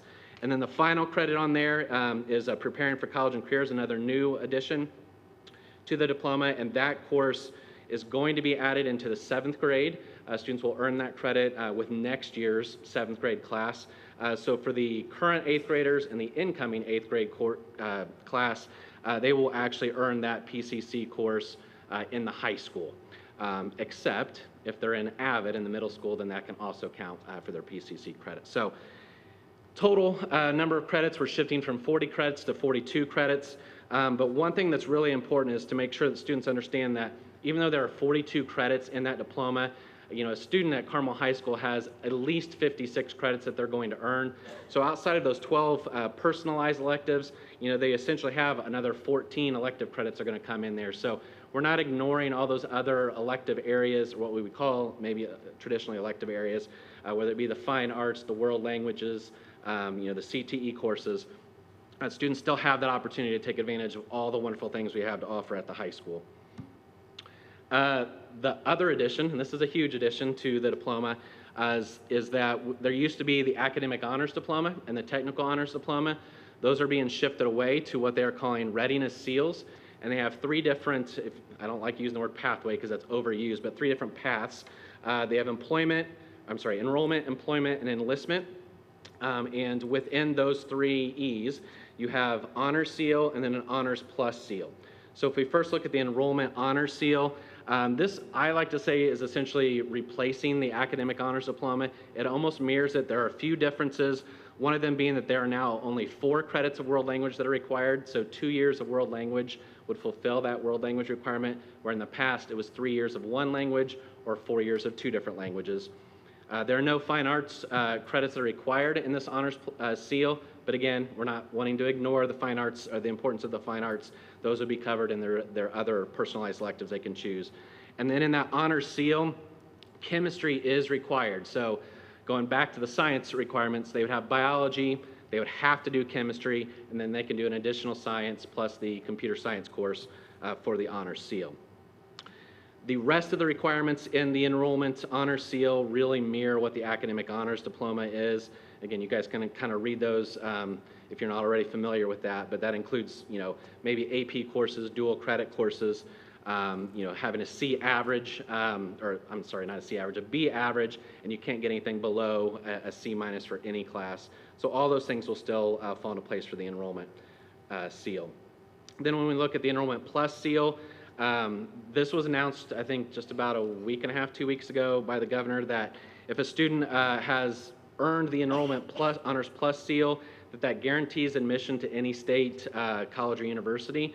But it's very, very important that students understand this does not guarantee specific programs or majors or even particularly campuses. So for example, a student may be admitted to Purdue University, but that does not mean they're getting into their engineering college or the engineering school, or it's at the West Lafayette campus. So we want to make sure students understand that this is not just like a done deal. They get the honors plus seal and they're in the engineering program at Purdue. So we want to make sure students understand those details. And then finally, just kind of an overview of the employment and the enlistment honor seals. There's still a lot of those details that are being worked out by the DOE in regards to how schools will fulfill those requirements. The great thing is we have a wonderful CTE career pathway program at the high school that is going to fulfill a lot of these requirements, and that includes the 150 hours of work-based learning, the real-world experience, and then there's also like a reflection of the concentration of proof of work ethic skills, communication skills, and so on. So a lot of that has been put in place by our great CTE program that we have. So what I have here on the next page, again, is essentially what I've taken is the DOE version, and I've caramelized it here. So I've put in what we offer and taken out what we don't offer. Doesn't mean that we couldn't offer some of those things that are on the DOE list, but I just wanted to make it a little clear. And again, I'm not going to break down every single thing on here. I kind of went over those things already. I do, again, want to highlight in the very bottom black box on the bottom left, again, students can earn up to 56 credits. And if they're earning credits, additional credits in math and world language in middle school, they get even more than 56 total credits. So. And then this slide is kind of our slide that we used with the freshmen in January when they came to the high school, and they were learning about our wonderful building and all the offerings, talking to the different department chairs, helping them to understand that this base Indiana diploma may not meet the admission requirements for colleges both in Indiana and outside of Indiana. So it's looking at each subject area and things to think about when they're scheduling those. So again, I mentioned earlier about English. Students may be taking that communications focused course, but there are some colleges, a lot of schools in California that don't recognize speech as an English credit. So if a student has that as a plan, we want to make sure we're still getting those 8 core English credits in. Math, looking at, personal finance counts as math in the diploma, but your universities are not going to identify personal finance as a math credit. They're still going to be looking at at least 3 years of math, oftentimes 4 years of math. So we want to make sure we're directing them in that. Science, again, completing biology, chemistry, and 2 additional credits. That's typically what a university is going to look at. If a student is majoring in a science, then they're going to be looking at even more than those particular credits. But we want students to understand that if they're taking a STEM course, say a particular technology education course, that a university may not recognize that as a science class. Social studies, I kind of mentioned earlier. We want students to take 3 years, including that world history, U.S. government, and then additionally, or usually an additional credit, oftentimes that is economics. And then world languages, really encouraging students to prioritize at least 2 years of a world language. IU and Purdue both require that, bare minimum. A lot of our students go 3, 4, 5 years in the world languages, so we want to make sure that they are getting that. And then fine arts requirements. there are some universities out there that are looking for those fine arts requirements as part of the application process. So we don't want that to be ignored for students. We want to make sure they understand how that might fit in their post-secondary plan. And then again, at the bottom, major and career-related electives. We want to make sure that whatever their post-secondary plan is aligns with those additional elective courses that they're going to take. And then finally, just to add a little more confusion to everything, currently with students that are graduating with the Core 4 or Academic Honors Diploma, they're required to do 3 things with the state of Indiana. We call them 3 buckets that they have to fill. So the first bucket is they have to earn that diploma, so Core 40, Honors Diploma, Academic or Technical. Second thing is that they have to prove their employability skills, and that's through one of those areas, project-based learning, service-based, or work-based learning. And then finally, that third bucket is post-secondary readiness, and they have to meet one of those bullets there, including whether it be honors diploma, SAT, ACT scores, dual credits, AP courses, CT pathways. So what happens with the new diploma, if a student earns one of those readiness seals, that takes care of bucket 2 and 3. Because if you're really digging into that readiness seal requirement, the requirements, it is employability skills and post-secondary readiness. So you get a seal, you've met buckets 2 and 3, you're good to go. If you're only doing the standard, regular Indiana diploma, you still have to fulfill bucket 2 and bucket 3. You have to prove employability skills and post-secondary readiness. So we'll be working with those students that are going to be on that standard Indiana diploma and making sure that they still are getting those 2 requirements. Whew, that's a lot of information. Do you guys have questions that I might be able to answer?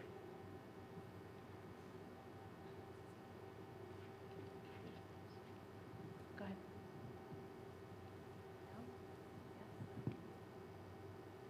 Hi, thank you so much. This is so much information, it blows my mind, and I have a freshman.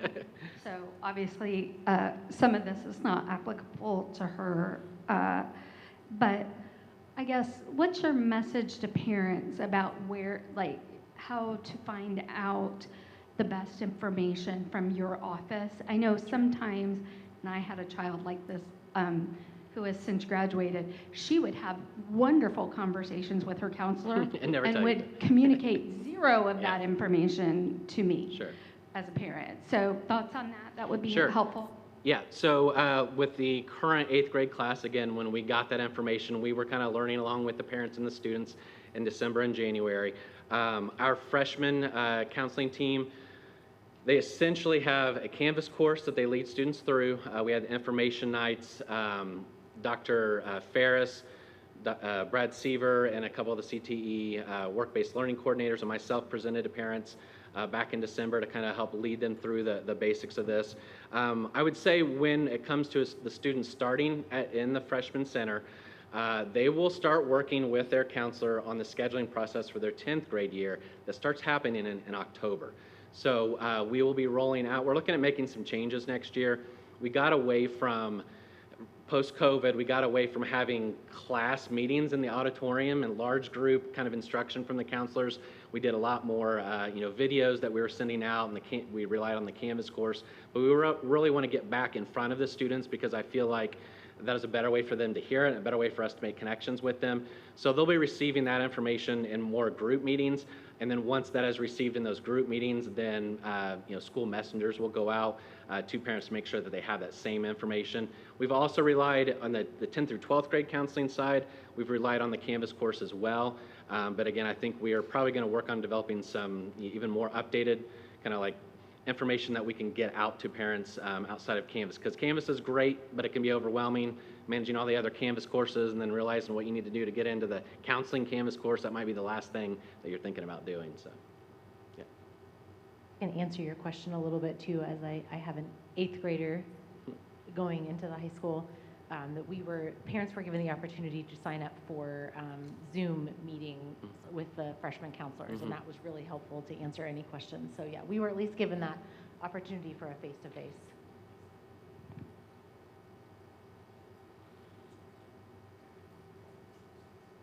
Yeah, thank you for that enormous amount of information.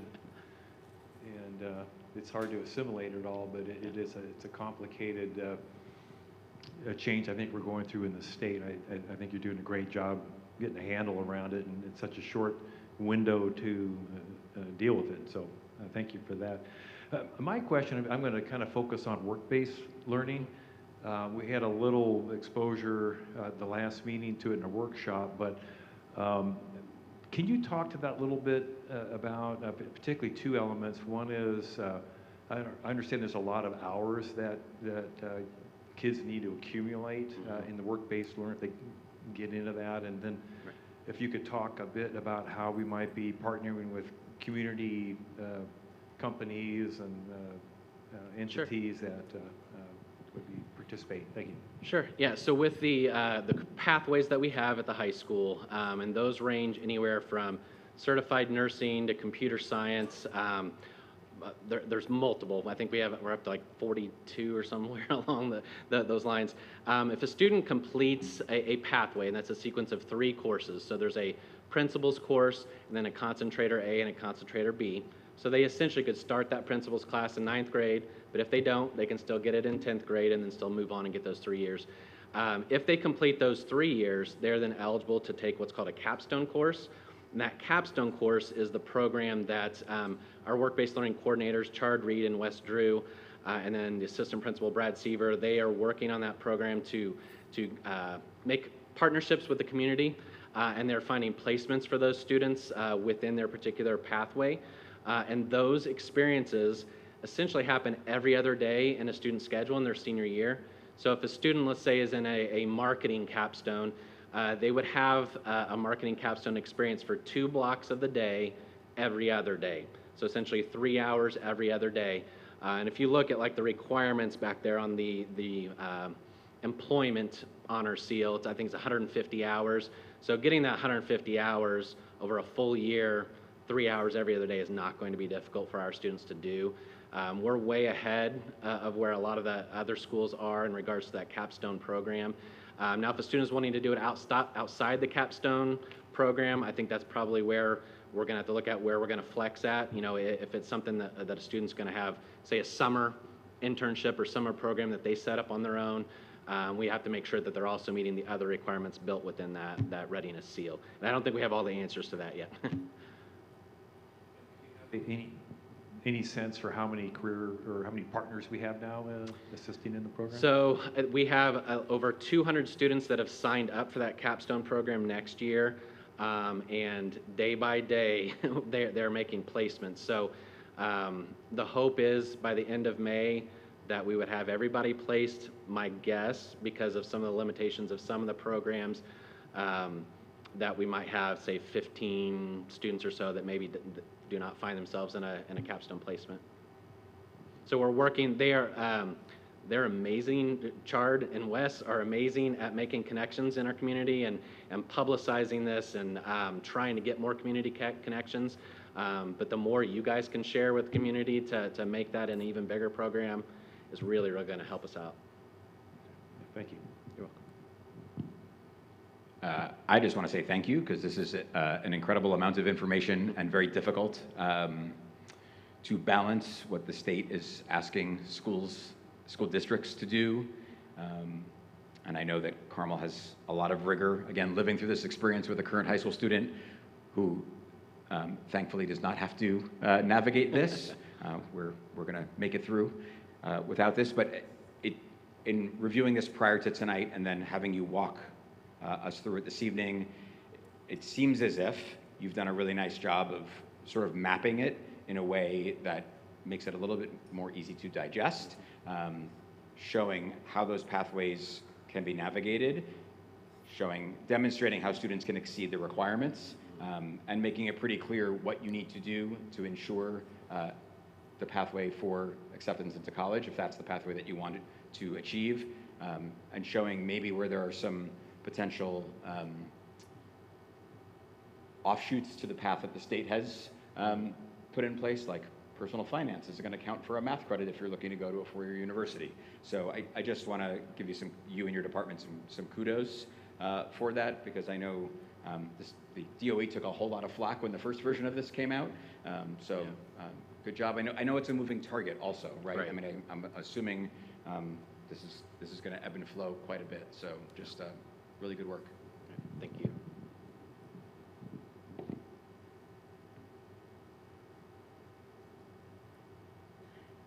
Thank you. I know that this is very stressful for parents as they anticipate these changes. And certainly everyone wants to make sure they're guiding their students in the right direction. But we appreciate all this hard work that went into this because it does make it a little easier for people to digest. Thank you. Thank you. Thank you so much. We appreciate you coming this evening. Thank you. Do you have some? I just wanted to add that the leadership of Dr. Dudley and her team and the high school team, you guys have done an incredible job, because one of the difficulties of this new diploma was that if you did all of the requirements in high school, you would eliminate so many electives and so many upper level classes.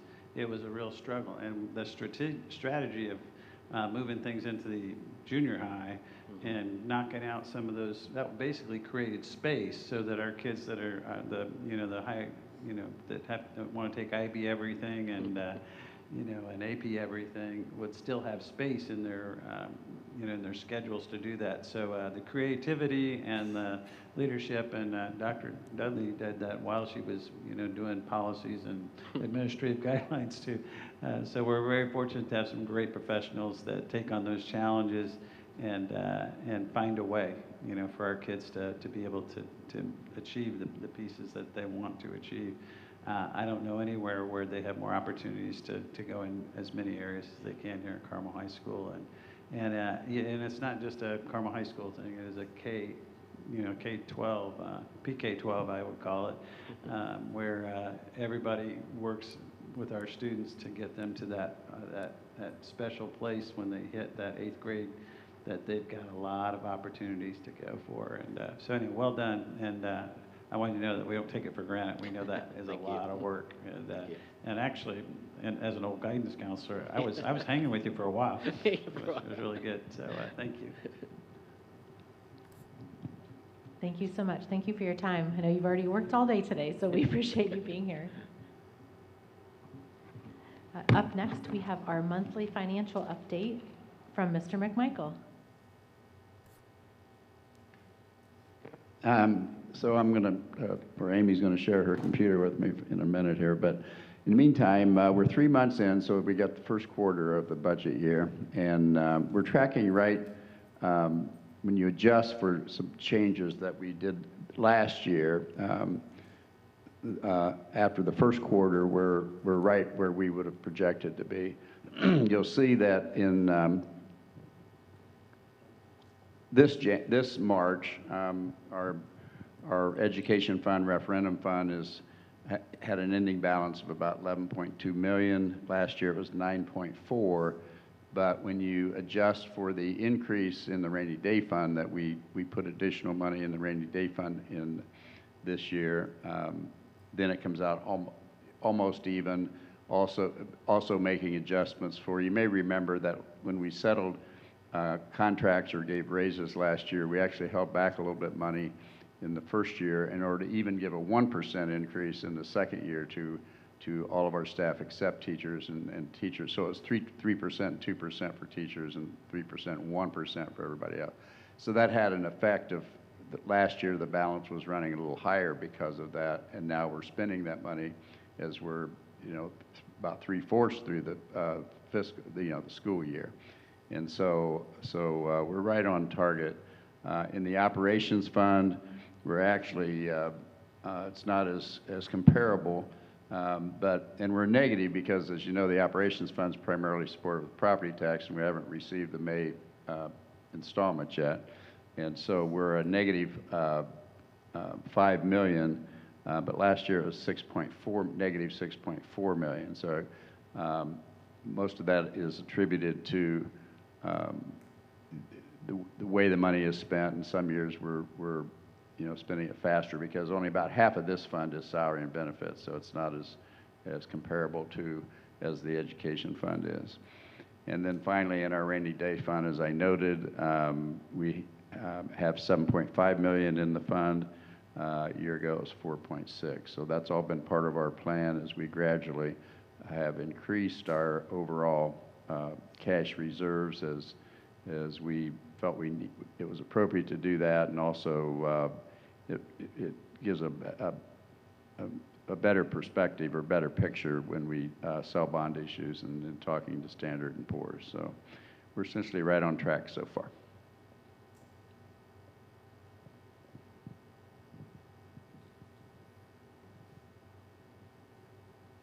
Any questions from the board? All right. Thank you so much, Mr. McMichael. Thank you. Much appreciated. Up next, I have a legislative update. Our Indiana General Assembly did indeed adjourn, and we're finished on Friday of last week. So this was their long session because it was a budget year. And as we have kind of indicated at board meetings prior to this, a lot of the bills that, you know, we heard about or maybe heard in the news, you know, didn't come into fruition. So I did want to update on two bills in particular. Senate Bill 1 was passed, and you know, unfortunately for the public school districts in this state, we are not receiving the increases that we will need, and Dr. Beresford went into that a little bit at our last meeting. So that will be, you know, again, we don't have the final numbers for all of that, and it was encouraging. I think some of us met and listened to some legislators on Friday, and you know, they really did encourage us to continue to reach out and said that they can tweak some things with some of these bills. And so I think it takes our community also reaching out and saying that, you know, we don't want to see our school funding cut, which they'll tell you they did not do, but they didn't give us the increases that we need for cost of living and inflation. So we'll be able to kind of give numbers a little better in the future. The other bill that passed I wanted to touch on was Senate Bill 287, and that makes school board races partisan. So that will require that future community members who wish to run for school board positions will need to declare a party or declare themselves as nonpartisan. We have another report. Mr. Brown will be reporting on the Carmel Redevelopment Commission. Yeah, thank you. Wanted to accomplish a couple things here. I mean, I literally have 29 slides, but I think I'm going to cut it a little short unless somebody wants to stay late, and I'll be glad to go through them. But wanted to talk a little bit about the, you know, why we have a school board member on the Carmel Redevelopment Commission and what goes on there, but also wanted to talk about a couple projects that may have some impact on us. And I will be clicking to Colleen there. There we go. I was appointed to the CRC by the school board, asked to be on it as a non-voting commissioner in January of 23. So I've been on it about 2.5 years almost. And I think it's valuable to have a school board member on there. I don't really have a vote, so I can't influence things too much, but it's mostly I get good information. And I'm not going to address the merits or controversies of the redevelopment process or TIF funding, a lot of those fun things, but we'll talk a little bit about it. Just a quick definition of the redevelopment commission. The purpose of that is to provide that the clearance, planning, and redevelopment of areas needing redevelopment in the city, formerly defined as blighted areas, and the economic development of undeveloped or developing areas under the law are public uses and purposes for which public money may be spent and private property may be acquired. And we've all seen a lot of development. If anyone has lived in Carmel the last few years, particularly, we've seen a real surge in development. But the process has been in place for quite a while, actually, in Carmel. We've been here about 30 years, a little more than 30 years, and it was put in place nearly back in that time with the idea was to boost economic development, but to allow local governments to have a say in how that development happens. And one example I hear about is that sometimes developers, what they find economically appealing to them, profitability-wise, may not be best in the long-term interest of the city. So this allows the city to get involved in directing how the development occurs. It's primarily funded through a process called tax incremental financing, TIF. It's usually mostly used now to direct new development by taking the incremental taxes of an improved property and plowing that back into the redevelopment commission process to fund further developments and to really take things to a level that they probably wouldn't be if it was left just to be driven by market forces. Okay.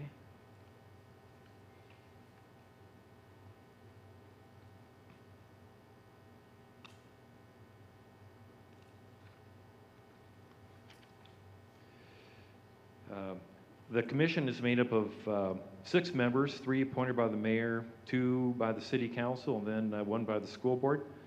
And just real briefly, what I see, I was not handed anything to define what my duty was or purpose was, and there's a lot of head scratching that went on when we were talking about that. But I see myself as being there to keep an eye on revenues that are taking place that could affect us, particularly tax levies based on assessed property values, and also potential future impact changes to enrollment. We do note when we look at the budgets each year that the operating and the safety referendums amounts are directly affected by the assessed property values, and the rate now is 24 cents per $100. So this development has quite an impact on the schools, and we'll talk about that in a couple slides. The next slide is just a plug for a website, a Carmel website called ChooseCarmelIndiana, or IN.com. It's a really good source for understanding past, present, future projects. I just wanted to recommend that if you wanted to see what's coming up or learn more about things that have been developed or that are in development. It's a great place to start. This is a slide I showed back in August of 23, so I do this for the benefit of our new school board members or those that may not have seen that presentation. But I won't spend a lot of time on it, but the question comes up, I guess, quite a bit, is why do TIF projects benefit schools? So a way to look at that a little differently is why a lot of the development we see going on now, we will see multi-use buildings, particularly in Midtown's area between Keystone and Carmel, or Meridian, roughly. And that's where we see a lot of the multi-use development going on, meaning you've got a multi-story building that pretty much fills up the parcel, parking's typically underneath, and there's a mix of commercial and residential units in there typically. And TIF allows that to happen by pulling the money in from future property tax dollars that would typically the duration of a TIF project is 25 years. So for the next 25 years after a TIF project has been developed, those tax streams will not be recognized by the city, with a very notable exception, which does affect the schools, and that is our operating referendum and our safety referendums.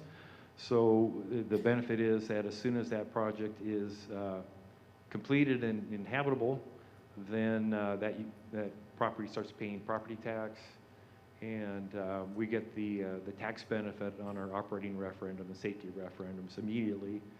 And then when that TIF expires, which I said is typically 25 years, we get the full benefit of the tax rate, which is typically 82 to 85 cents.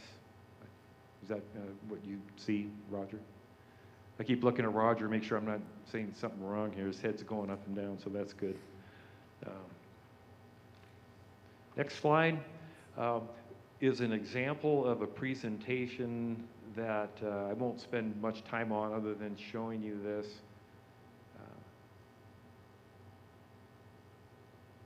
There we go. This is what we typically see each month, a slide like this on each project, and usually there's about a dozen projects. This one is the Muse. It's completed, and if you look at the top left on that slide, you'll see what the property used to look like. So if you look at the road on the left, that's Range Line, and the road on the right, perpendicular to it, is 116th. So it's that property right on the southwest corner. And it doesn't look like that anymore. It used to be a little shopping center, and it's now this rather large 5-story building that's right up to the streets. But it looks really nice. I really think that they're doing a fantastic job with the architectural designs on all these properties. This particular unit here, and what you see on the slide that is of note from a school perspective is that we, on the bottom left, you see that, you know, the prior assessed value per acre was $465,000. So that's what the property used to be worth when it was being taxed, when it was in its original state, as seen in the before element of that slide. And then now the future assessed value per acre is $10.5 million. So that's a little bit more than a 20-fold increase. So by redeveloping that area, I wouldn't say it was a blight area, but it has become much more dense and a planned mix of residential and commercial. And the value has gone up, like I said, 20-fold in this example. It's not always that amount, but it's not atypical. And then the school referendum taxes, that's the net increase that we would see every year when that property is completed, which it is completed now. So in other words, we see $132,000 more of school referendum taxes every year from that.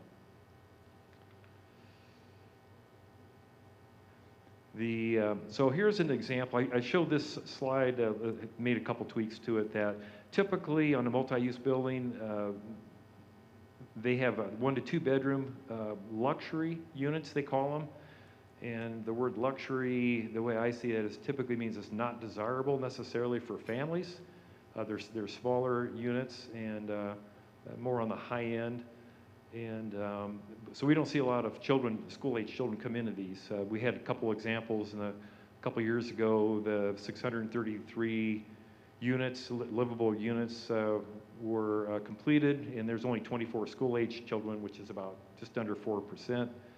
So if you extrapolate that, if a 1,000-unit building would only bring in about 38 students, so it's that would not indicate a huge impact to us, to this kind of development. And if you look at the enrollment that we've had at Carmel Clay Schools, we've had a bit of a decline since 2020 of about 500, and kindergarten's down a bit more, 973 from 1142. So in that time, we've had quite a number of these units get built and rented, and they're really they find that they are having very high occupancy rates. So I would conclude non-scientifically that we do not see a big impact to enrollment with these buildings.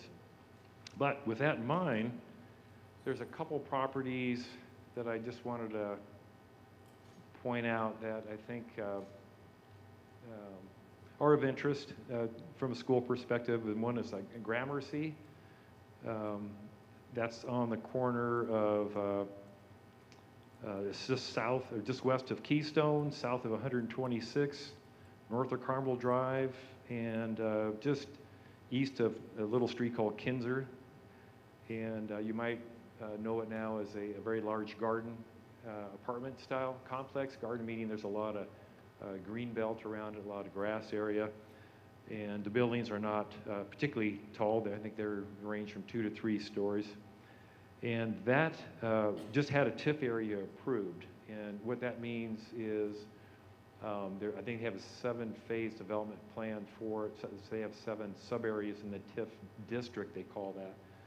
So over the next, there's no time frame given yet about when the construction will start, but it will Today it has some larger units. There are families in there, and I think we have families that attend or students that attend our Mohawk Elementary and Clay Middle Schools. And those will be replaced with 342 new garden-style apartments. So they're going to keep some of that style in place. 64 renovated apartments and 167 new for-sale townhouses and 24 for-sale condos. It'll also include a plaza in there and about 8,000 square feet of retail. So it's hard to tell. I asked the question, I said, what kind of apartments will these look like? And I was told they will also be luxury units. So I don't, I'm going to extrapolate and assume that means there will not be a lot of family student impact in that area, and it could even be a reduction from what we see today. And as I said, the time frame for that is not known at this point. And just one last property of interest. It's doesn't have much of a name other than 111th in Pennsylvania.